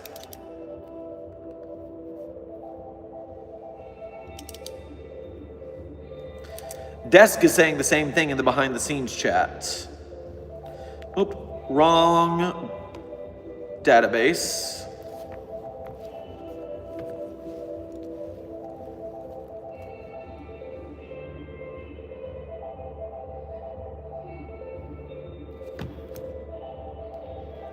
Give me 1 second. I've got a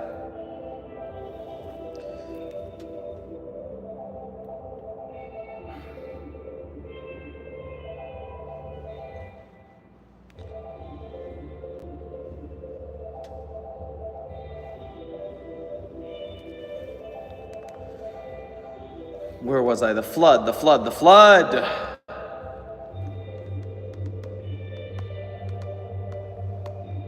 The Flood. We are being flooded.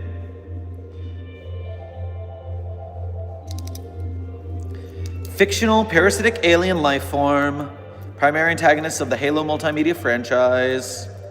Flood-infected creatures, also called Flood, in turn can infect other hosts. Parasite is depicted as such a threat. The ancient Forerunners constructed artificial ring world superweapons known as Halos to contain it, and as a last resort, kill all sentient life in the galaxy in an effort to stop the Flood by starving it. So, basically, that sounds a bit like us, wouldn't it? That sounds exactly like what we would do to contain the Flood. And so, it's kind of, honestly, it's kind of like SCP-5000. It's a combination of the zombie virus SCP-008 and SCP-5000. SCP-5000, we decided to kill humanity because most of humanity was infected with this thing, and we needed to kill them all to stop that thing from continuing. So yeah, that's the situation. There is no stopping it. It's just, there is no containing. It's just humanity must die.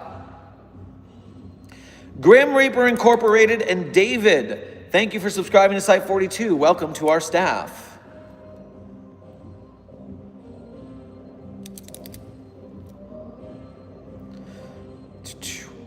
Oria Nightshade, thank you for donating again. What, in your opinion, is the scariest SCP? 2718. Oh my gosh, 2718? What happens after? Ooh, that's a chilling one. That one hits me right in the oof. Waddy Patty, thank you for your first donation to today's stream. Make sure to grab yourself a chicken sandwich on your way past the commissary. What to do if Dr. Clef is asking for a tickle fight? Desk and I say the same thing. Run. Run. Some damn hippie. Thank you for your first donation to today's stream. Make sure to grab yourself some granola on your way past the commissary. Someone tell 096 the crying in the break room is not covered by HR. Why is 096 in the break room? Has anyone put a bag on it yet? Bag it and return it to its cell. Come on now. Agent St. Pierre, thank you for donating again. Site Director, I'm trying, but the GOC strike team brought IFVs with antimatter cannons to prevent us from stopping them by taking Quad X. Listen, I didn't want to have to do this, but if we have to self-detonate Quad X to keep it out of the GOC's hands, I authorize that. I don't like destroying anomalies, but we're not letting the GOC have this edge on us. Tarash Heap, thank you for your first donation to today's stream. Make sure to grab yourself some delicious hot garbage on your way past the commissary. Hello, Doctor. Big fan of your work and your channel. Well, thank you very much. How do you determine if you have a house gremlin type SCP, and when did you first start dancing? A house gremlin type SCP? I'm unfamiliar with this designation. Let me look that up real quick, and while that's loading, I started dancing at age 18, sort of. In middle and high school, I was in choir, a singer in school, and I was also the worst dancer in show choir. And so thanks to being tall, they could stick me in the back so no one could see me during competitions and shows. But one of my friends got a home kit for Dance Dance Revolution my senior year in high school, and she trashed me so hard at DDR that I decided out of spite I would get my own set, get good, and crush her. And I did. I'm an expert DDR player. Secret talent that you didn't know I had. So, from there, I went to college. I was still doing DDR in the arcades, and a pretty blonde girl asked me to go to a ballroom dance lesson, and I said yes, specifically salsa classes. And I picked up salsa and swing dancing as a hobby. Then I did it amateur for about 2 years. I'd go about once or twice a week out to the swing dance clubs, and then I started teaching.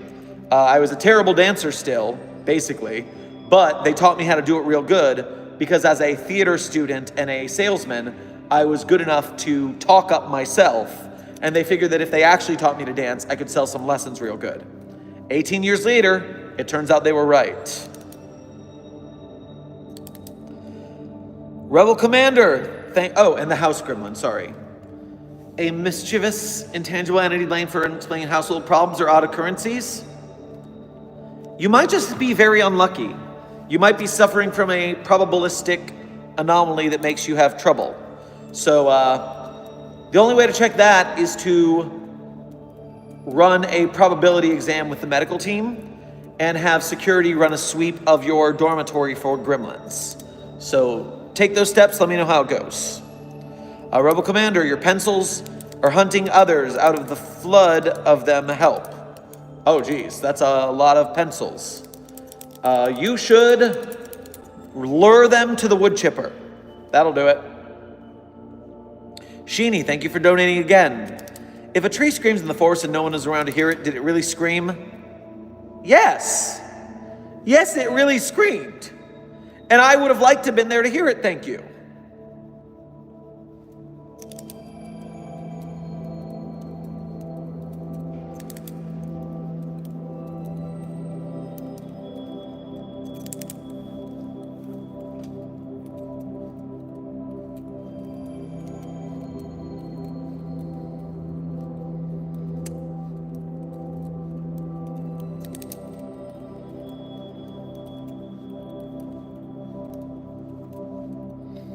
The bodies in the water recognize me, no. Well, there's no rule against that. There's only rules against you recognizing the bodies. So, I mean, chill. It's no big deal.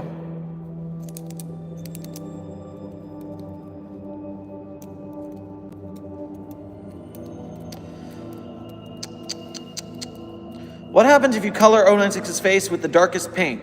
Would it still activate if you look at its face? Yes, you can paint its face, and you would therefore be dead while also being racially insensitive. Not suggested. Did you teach yourself the pen flip in between your fingers? Yes, who's busy? I literally just, while I was teaching my ballroom dancing lessons, I would get bored and fiddle with my hands, and so I picked up the pen and started teaching myself to do this to give my hands something to do.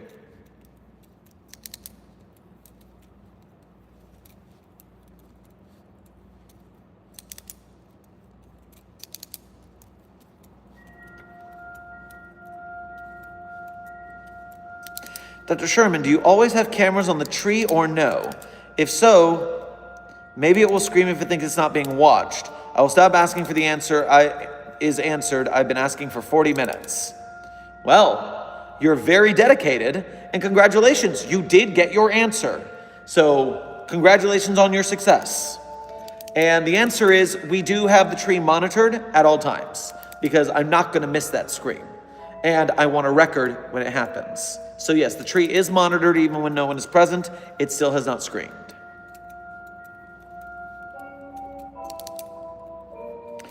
I cakeified the D class, but it was only one time. I mean, only once? That seems a little low, honestly. Because we had to test that SCP multiple times. SCP Cake Knife is SCP-6161. It's a knife that if you cut something with it, that thing becomes cake. And so, obviously we tested that on multiple D class. I mean, that just makes sense. Is SCP LGBTQ plus friendly? I just discovered I'm NB. Yes, in fact, BoBro1224, the SCP Foundation is a very LGBTQ plus friendly fandom. As you can imagine, from most arts communities, we end up being on the left side of the political spectrum because we make things and cooperate with people. It's kind of a thing, just like all your theater friends are gay. It's just how it is. The artists are always the queer ones. Now, I'm one of the odd ones out. I am actually, in real life, cishet. But the Dr. Sherman character is asexual. An asexual person on the TikTok comments pointed out that my annoyance at everyone trying to fraternize with the Anomalies read as asexual, and I loved that, so I made that canon to the Dr. Sherman character.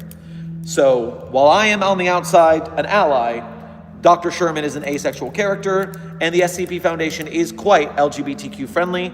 In fact, the desk is telling me right now that the SCP Wiki has been labeled as woke via the woke tracker, which is hilarious. Ten Tails Gaming, holy shit. Thank you for your ridiculous donation, your super generous, helpful donation. I need you to run over, not to the commissary, no. You are going to the finest steakhouse in the adjoining town. All expenses paid by the Foundation's credit cards. So the overseers will cover that because of your generous donation. You have a ball. In fact, bring a date. It'll be a good time for you. What's up, Dr. Sherman? You are looking good today. Did you use an SCP to look good for the day?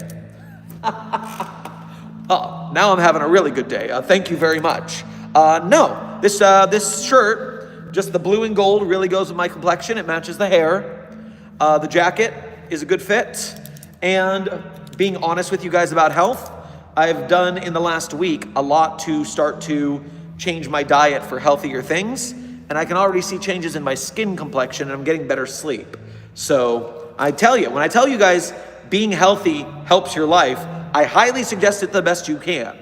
I know we can't do everything. I can't do everything too. I trained myself until my ankle broke. So that was, don't overdo it, but make little changes and you will see a difference. It is good. Thank you again, Ten Tails. That's extremely generous of you. Aurea, thank you for donating again. What do you think SCP-4521 Scream sounds like? Would it be a horror movie scream, metal band scream? Listen. You saw the thumbnail of today's stream, me being pulled out of the Matrix, even though I just heard the tree scream and it ruined my morning. That being said, the scream that I heard in there, it was like the shrieking of an angel. Shrieking, uncomfortable, hard to listen to. Angelic shrieking, oh bless, so good, so heartwarming. Makes you feel like a new man, honestly.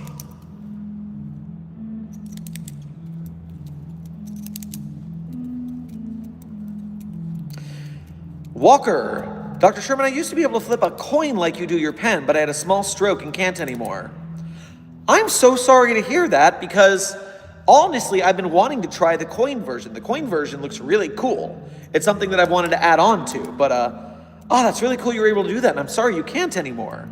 I hope you find another cool thing that you are able to do despite that. It's one of the things outside of the SCP Wiki, one of the things I fear most, since I've always been a very physical fitness person, dancer, all that, most of my life now. I've always been worried about ending up in a Stephen Hawking's position where, I couldn't use my body anymore. It really scares the hell out of me. But the upside of that is I hope I would find out that, okay, like Stephen Hawking's, I can study things and learn things and be hecka smart and do things despite my limitations. I hope I never have to find out, but if I do, I hope I have that ability to find the path forward regardless. And I hope that for you too. I hope there's something you can do to give yourself that I am still capable and awesome, despite the fact you lost that particular skill.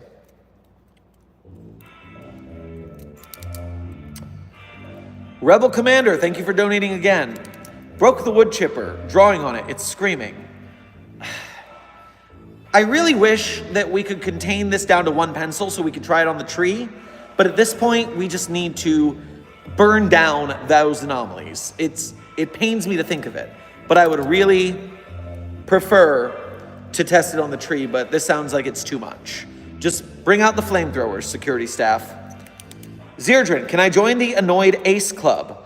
Oh, hashtag annoyed and asexual is allowed for anybody who is, in fact, annoyed and asexual at all of this fraternizing with anomalies people are trying to doing. These monster fuckers and demon daters are always pissing me off, and it's about time that someone chastise them properly.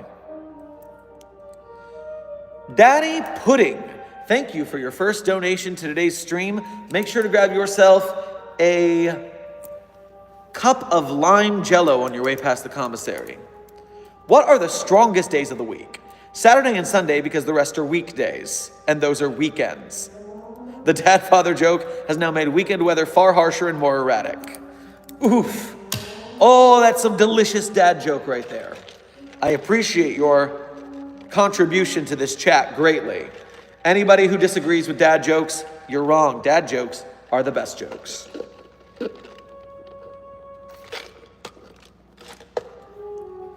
Cincy Binsey, thank you for subscribing to Site 42. Welcome to Site 42 staff.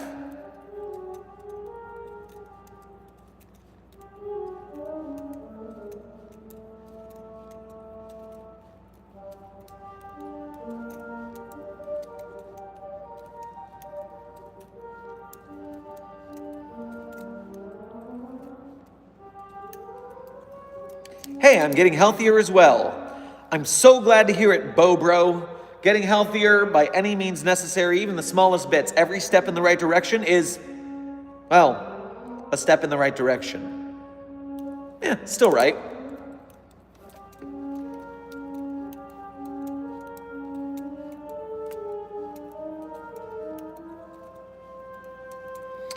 I'm not unhealthy. My main problem is just intermittent fasting and not eating enough.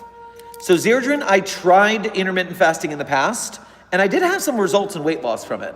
But the point of weight loss as itself as a health goal isn't the hugest thing for me.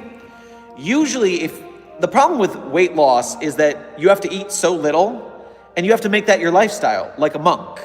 And so, yeah, you can lose the weight, and you can eat a thimble of salad a day, but as soon as you start eating more again, your body will adapt to that new version of your diet. So the key is just to pick a diet that you like and is somewhat healthy for you, and to do the motions you want to do in life, your fitness, your dancing, your different kinds of yoga, all the stuff that you're going to do, and make your body into the body that does the things you want it to do. And then eat to fuel that. What did you change to get better sleep, Sherm? Well, what I did is I've cut down on the anomalous fluids, so to speak, the plant-based beverages that make you intoxicated in some manner. I haven't sworn off of them, but I definitely reduce my dosages. And I use a I would say some sort of green leaf 420-J type substance, about an hour or so before bedtime. They're legal in my area, therefore I use that as a sleepy time aid. Now that's part of the thing with me, is that I am very susceptible to 420-J. It knocks me the hell out. So I got to be careful with that, which is why I use it as a bedtime aid.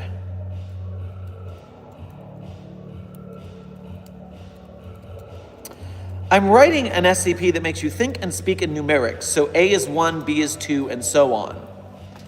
Well, how are you going to handle 2-digit numbers in words, though? Because no one will they know that it's a 2-digit number versus 2 separate letters?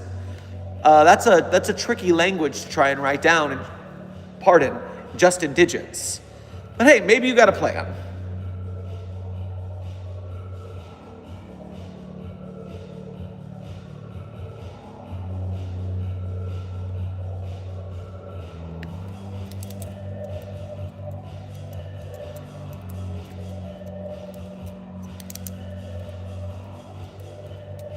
Yo, when are we doing SCP 420-J parties again?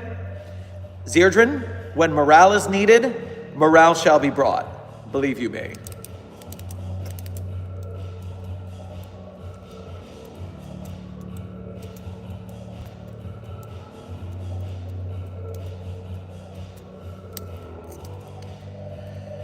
You lost 15 pounds in like 3 months? That's pretty good for you?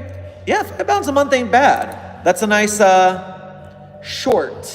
it's a nice gradual change. It's not going to be too sharp and cause rebounding. That's not bad. Unk pushing 40. You're darn right, Mino.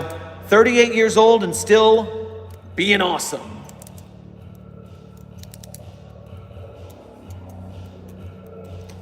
Doctor, I asked this 2 streams ago, but it was at the end and rushed, so let me ask again. What's your opinion on channels like SCP Explained and other animation channels other than the rubber? So, I've got to balance the visceral disdain I have for what they do with what I know their limitations are.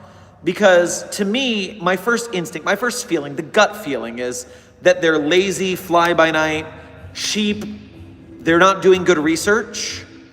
But then I also understand quality over quantity is a big deal on the internet. You gotta keep going to be relevant. If you make one video every 6 months, it might do very well, but then you don't have any income for 6 months. So there is that part of it. But for Void and Rubber, my problem with them was always that they got the SCPs really wrong. And so they were not even doing basic research. And the things they changed, while you can change an SCP article to adapt it to your own form, they weren't changing it for interesting story reasons. They were just, it wasn't good. And there was some stolen art tracing kind of stuff going on as well. So for those 2, I was never a big fan. And that's why I particularly have call-out videos about them, because I got so grumpy. Meanwhile, SCP Explained, they tend to do a little more original work. They're not so much getting articles wrong as they're making up their own fan fiction, which is fine for the SCP community. And as well as that, I've met their voice actor Hunter in person when I visited LA one time. He's a righteous dude, so I dig him. And anytime we coordinate and talk between him and his group and all that, it's always been fine. So I have a little softer spot for SCP Explained, even though I don't really enjoy their content personally. Dr. Bob, I know absolutely nothing about. Although there was this very funny thing a couple of weeks ago, I talked about this on stream, where an international version of Dr. Bob's channel, a foreign language version, because the content farm / animation channels often have multiple channels in different languages.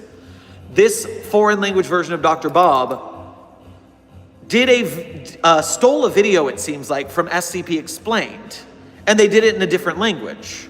So the question becomes, did Dr. Bob steal from SCP Explained? Is Dr. Bob and SCP Explained the same company? Is this SCP, or is this Dr. Bob channel in another language a ripoff of Dr. Bob, who is also ripping off SCP Explained? It's a whole thing. And I don't know the answer, and it's really confusing. I would love to solve that mystery somehow. That being said, I defer all of my SCP Content Farm thoughts to Radiger and her excellent Content Farm series. If you go to Radiger's page and watch the Content Farms, Radiger is the basest of the based when it comes to telling you exactly why the Content Farms do good work or bad work and how much of each they do. So I highly recommend Radiger's Content Farm series. There's a reason I've been a patron of Radiger for eons. I will always support Radiger. As a new SCP writer, what's some good advice? Well, Fox the Wannabe, first of all, on my channel here, you can find a video compilation called SCP Writing Tips for SCP Writers. Sorry, it's SCP Writing Tips from SCP Writers. And it is a tip series for little tips to get started. Beyond that, I also suggest highly that you read the rules and all of the guide essays on the wiki, because all of those guides talk about different facets of the community and the writers, and that helps out a lot. You got to do your research. And if you're going to be a good writer, you by necessity also have to be a pretty good reader. So if it sounds like too boring to read all that, you might be too bored by writing to make your story. So you got to find that balance there. I came into the SCP community very new to the SCPs, but I had a background writing theater scripts in the past, or not writing them by myself. I had a team, we worked together. But I had enough of a background that I could read the SCPs by format, break down what did what, and build my own SCPs. It's a tough skill, trust me, it's not easy for everyone to do that. But if you get good at it, if you practice, you can get there. Acid and Rodrigo, thank you for subscribing to Site 42. Welcome to our staff.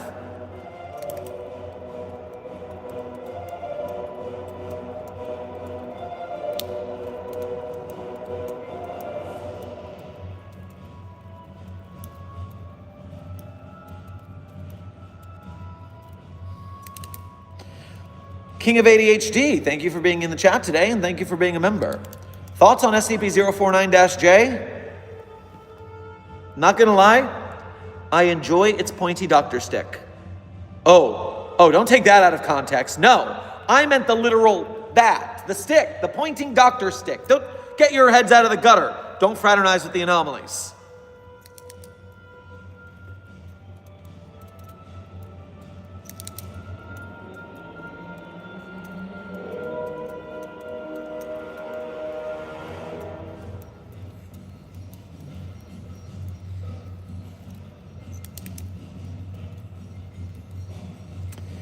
Damn it, watching the chat catch up to me 30 seconds behind and the thing I said.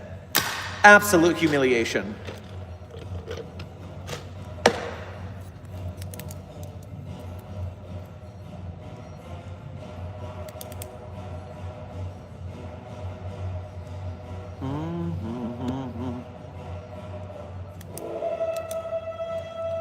Help, a person made of bees is chasing me. Huh. Are you familiar with the SCP tale Bees? Is it called Bees very many times? I know it's bees. No, it's just bees. One time, bees.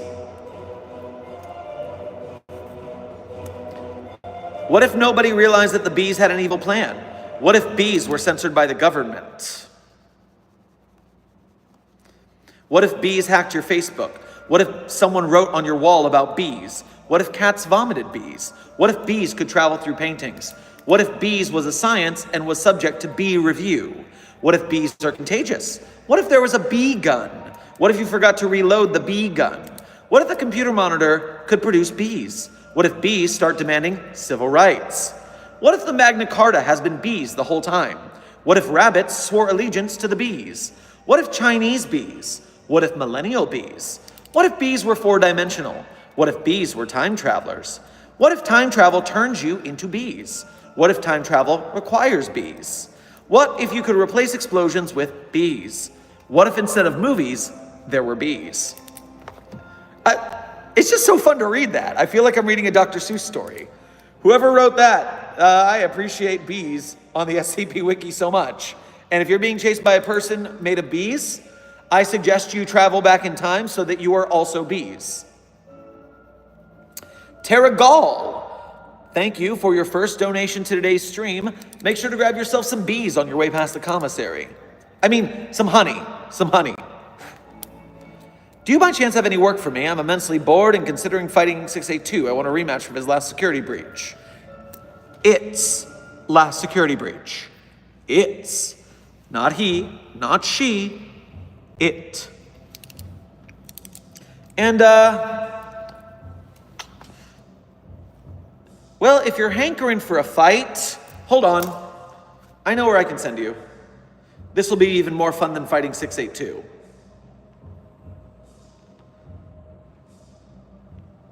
SCP Skeleton Child.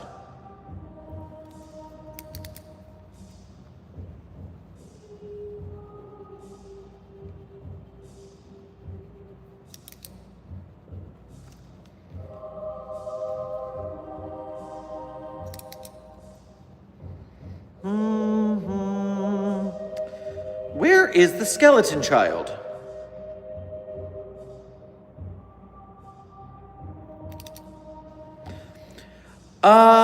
Clef, that is a great anomaly. The skeleton elephants, the Mesozoic wildlife preserve, but not the skeletons that I want them to fight. It is a skeleton child that if you defeat it in combat, it comes back bigger. And then you fight it again, and it comes back bigger again. I know I have a recording of this one. Let me pull up the database real quick. Oh, by the way, staff, just to let you know, we are on a 15 minutes of stream left. This coffee break is over in 15 minutes. So if I go to my playlist of D. Sherm's Great Skip Dictations.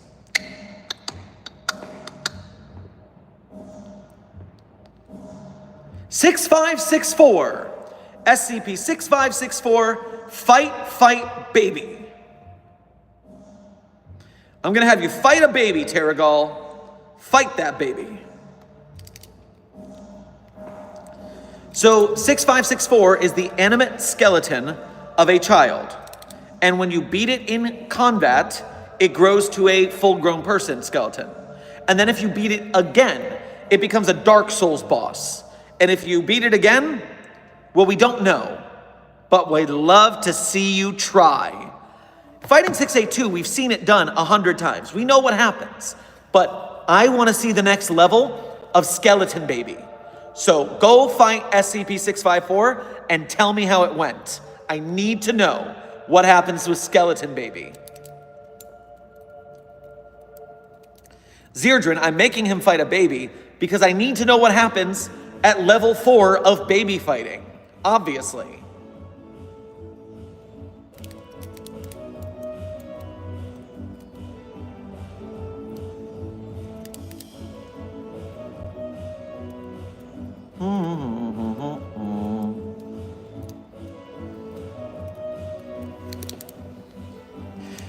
Does 4521 have any other anomalous properties or abilities? Also, I'm taking 939 on a walk. I'll return it tomorrow. See you, Dr. Sherman. A, no, it's just the no screaming thing. And B, excuse me, you do not take anomalies off-site. You can walk it around the yard, but that's all. Sean, thank you for your first donation to today's stream. Make sure to grab yourself a Dole Whip on your way past the commissary. Doc, I am a Florida man. I escaped containment. I am no longer in Florida. Shit. Okay. I am getting Mobile Task Force, Delta Niner, the alligators to chase you down. You will be going either back to Florida or in a containment box. Trust me, as a fellow Florida man, the alligators will get you. West Coast Mainline, I joins as you said, make him fight a baby. Who? Why? I hope you went back and you heard about the baby fights because the baby fights are fantastic. I can't wait to see the footage. A rotten corpse is alive and is calling me old sport. Well, Kian, I guess you'd better go along with its plan then, old sport.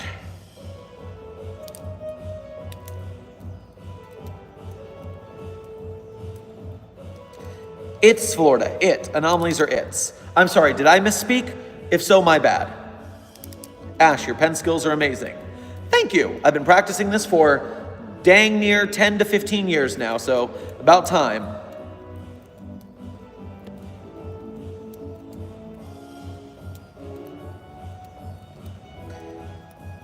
Honant, thank you for being a member here. How is it at Site 42? It's going quite well recently. We're on an upswing, which is good news. We're still working out the budgetary issues that the overseers have docked us, and Dr. Moon stealing all of our anomalies, specifically 25% of them. But we did get something like 5 to 10% back at some point. Or no, we got some other anomalies in that made up the deficit. But we're still working on the budget issues. But we do not quit. We will find a way. Sheeny, thank you for donating again, and even more generously this time. I mentioned Waffle House in chat earlier in relation to fights, and that has me wondering, is there some kind of anomalous mental effect that makes people want to fight in there, or is it just people drunk at 3 a.m.? So, number one, sometimes it's just Florida, or it's just the South. People in the warm have their brains boiled, and they act a hella stupid. Funny story about this.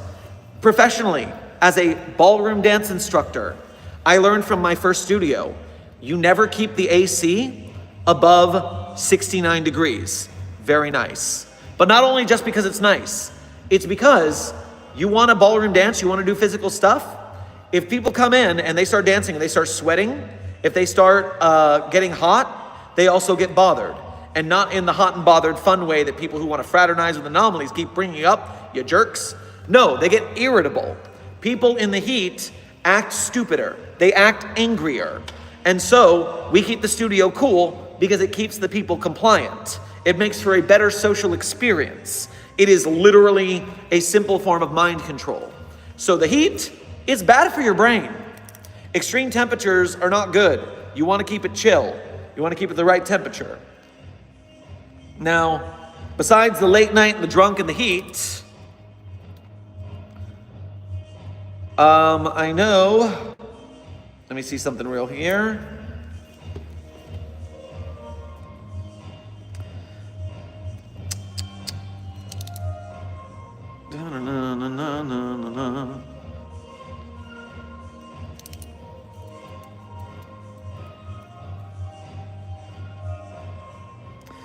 SCP-1670 is a single anomalous Waffle House. So you can check out SCP-1670. That's definitely anomalous.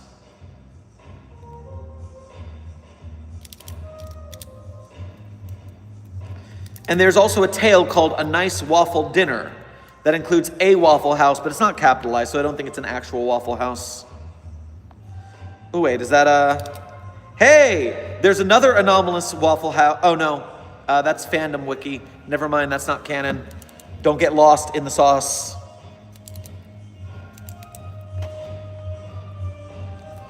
Jet, thank you for donating again.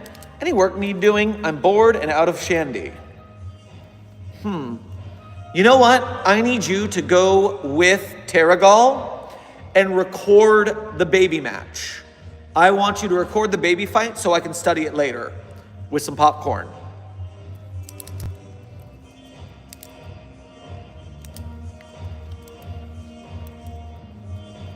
Opinion on Find Us Alive.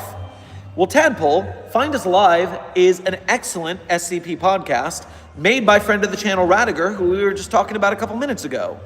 I actually have a couple reactions to the early episodes of Find Us Alive here on the channel. It's just the last year or so has been particularly stressful on my end of the Site 42 business.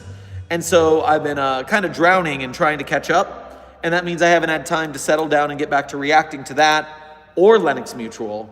But I am slowly fixing things so I can do so again, because I need to get through the episodes of that because I haven't heard it all. I'm waiting to do reactions to it. And so I need to do the Find Us Alive reactions as well as some SCP short film reactions. I'd like to go back to Lennox Mutual even, because that was kind of fun and weird.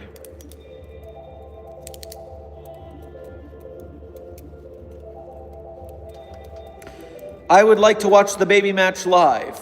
Zerdrin, that would probably be a blast. If I wasn't doing testing today, I would go watch it too.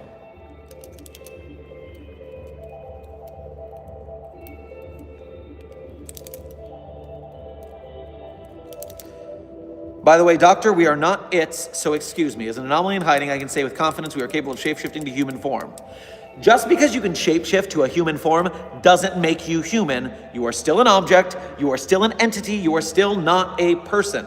Anomalies are not people, I don't care if you look like one.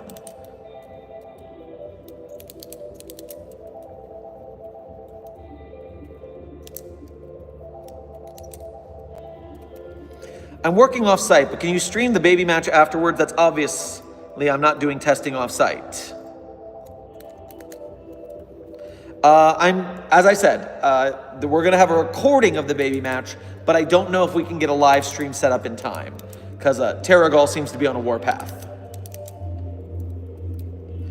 I am not an object, don't make me come out there. Listen, we are woke in a lot of ways, but pronouns, That's not the place. I'm drawing the line at pronouns, everyone. That's how not woke I am. Ha ha ha ha ha.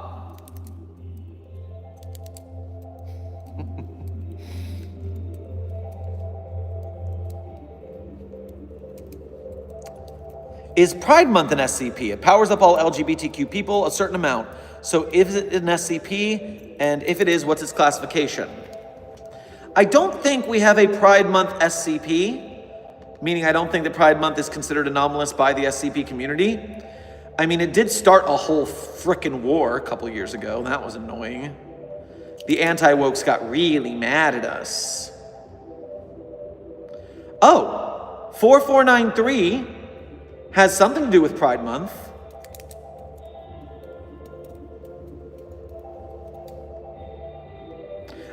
It is in fact claiming Pride Month is a anomaly.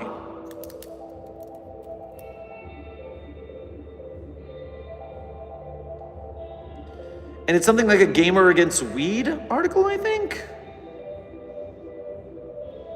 Interesting. 4493, pretty popular article.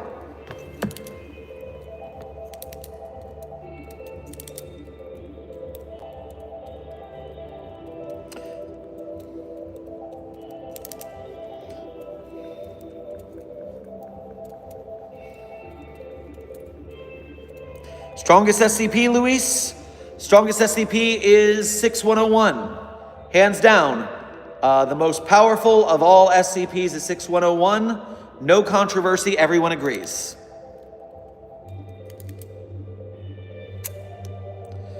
One and Guardian 11, thank you for your first donation to today's stream. Make sure to grab yourself some garlic bread on your way past the commissary. How did SCP-507 make the tree scream? Can we do that to SCP-4521? What do you mean SCP-507 made the trees scream? When did that happen? If that happened, I would like to know about it because I would like to recreate that scenario. Rebel Commander, thank you for donating again. The ashes reform themselves into pencils. Help. It really sounds like you are dealing with an XK class scenario based on anomalous pencils taking over the world. That's one of the weirder ones I've heard of. Huh. Well, I'm sorry, but you're going down with the ship then. Good luck.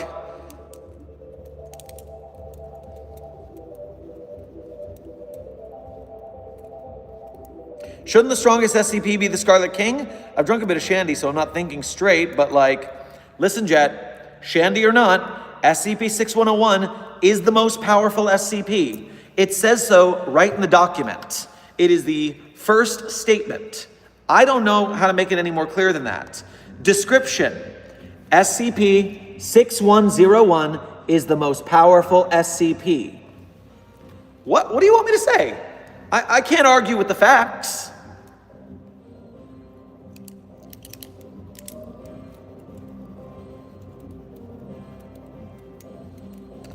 Dr. Sherman, what is your favorite SCP? Well, Wyatt, I always say my favorite SCPs at the end of stream, and it so happens that the end of stream is in about 5 minutes, so you will know very soon. Carly, the Queen of Chaos. 10 out of 10 rage bait Sherm. Love you. Much appreciated. Although I am very worried that someone's going to take that pronouns rant out of context and make me look real bad. Don't clip that, please. How often do you go live, Tadpole? Or Tadpole is asking, how often do I go live? We go live every day at a completely random time. I never know when I'm going to be able to do it. It's always a surprise. We are going live guerrilla style. Guerrilla, G-U-E, not G-O-R. The 100 men versus gorilla meme is already ending. So just guerrilla style. So keep your notification bell on because you never know when I'm going to pop up on here. But we've been doing it for almost a month. We started on April 12th, I think, or 14th. And so that means that we'll have had 1 month of daily streams coming up soon. And so that'll be a nice little achievement. I've never done that before.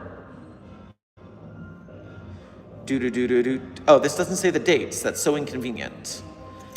But yes, it's somewhere between the 10th and the 14th that we started doing daily lives. So just keep the bell hit and check in.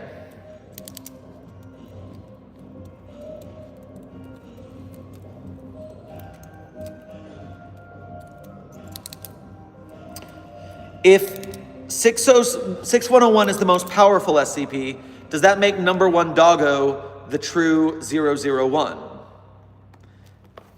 Let me check. If the documents, how am I supposed to disagree with that? Number 1 doggo. SCP number 1 doggo -J. Loading on the datanet.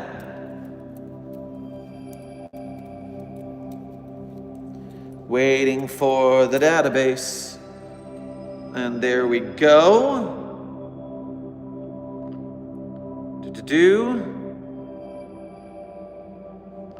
We go live every day at exactly 15 minutes after Dr. Sherman messages desk the message, streaming in 15 minutes. Oh, if only I was that accurate with my predictions. But yes, pretty much that.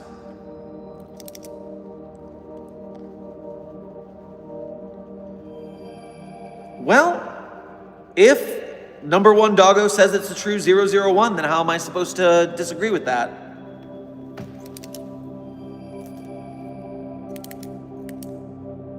Can you recommend any particularly easy to follow SCP articles for people who struggle with reading?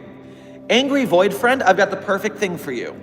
On this YouTube channel, Site 42, I have a playlist that is named The Sherm's Great Skip Dictations. The Sherm is my username on the SCP Wiki, and Skip Dictations is my way of trying to do a Great Expectations joke that I don't think anyone gets. But that playlist has hundreds, literally over 500 SCP recorded documents of varying length, but most of them are short, somewhere between 3 to 10 minutes. And you can listen to them all the way through. So you can listen to them on the go or while you're doing chores. And typically I prefer shorter articles. So that's what I read on the channel. And we usually have a little question and answer. I've just instituted that in newer videos. So yeah, check out that playlist because you can listen to a bunch of stuff.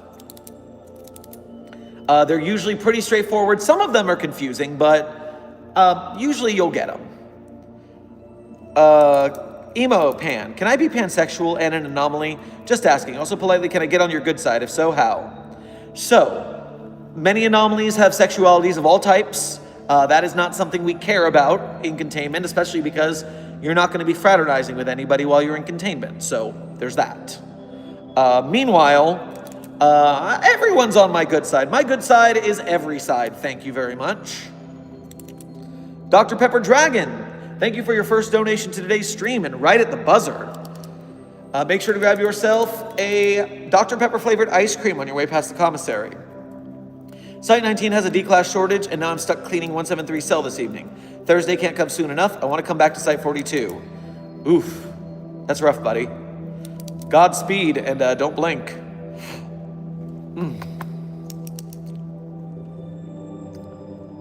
Rebel Commander, thank you for donating again. Marker turn the markers, fight between them ongoing. Markers versus pencils. I would imagine the pencils could be dulled, but the markers are felt. So maybe that means, I don't know, hopefully they cancel each other out. One and Guardian 11, thank you for donating again. What would 999 be like if it came out evil? I shudder to think, but possibly. I would imagine it would give you anxiety rather than happy euphoria.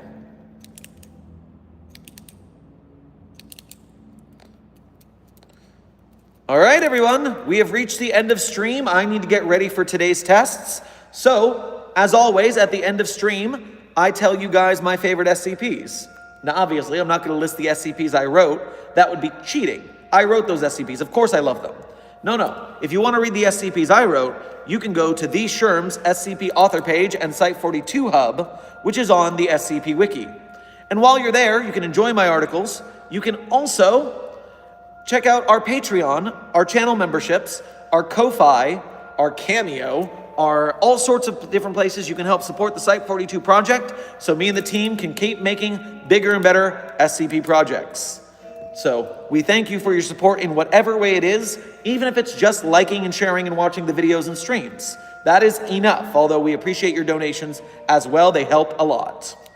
Now, my favorite SCPs in no particular order are SCP-3999, SCP-3043, SCP-008-J, SCP-Spooky-J, SCP-5031, SCP-5175, SCP-5320, and with a big content warning, SCP-8980. That one's a rough read. Still very good, though.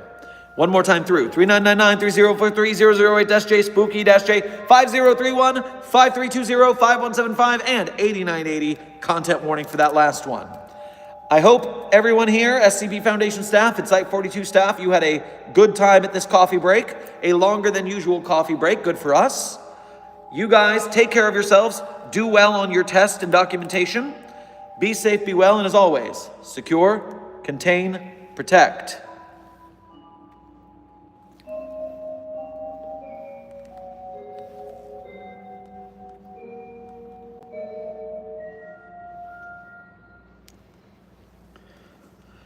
I know you wanted me to stay, but I can't ignore the crazy visions of me in LA.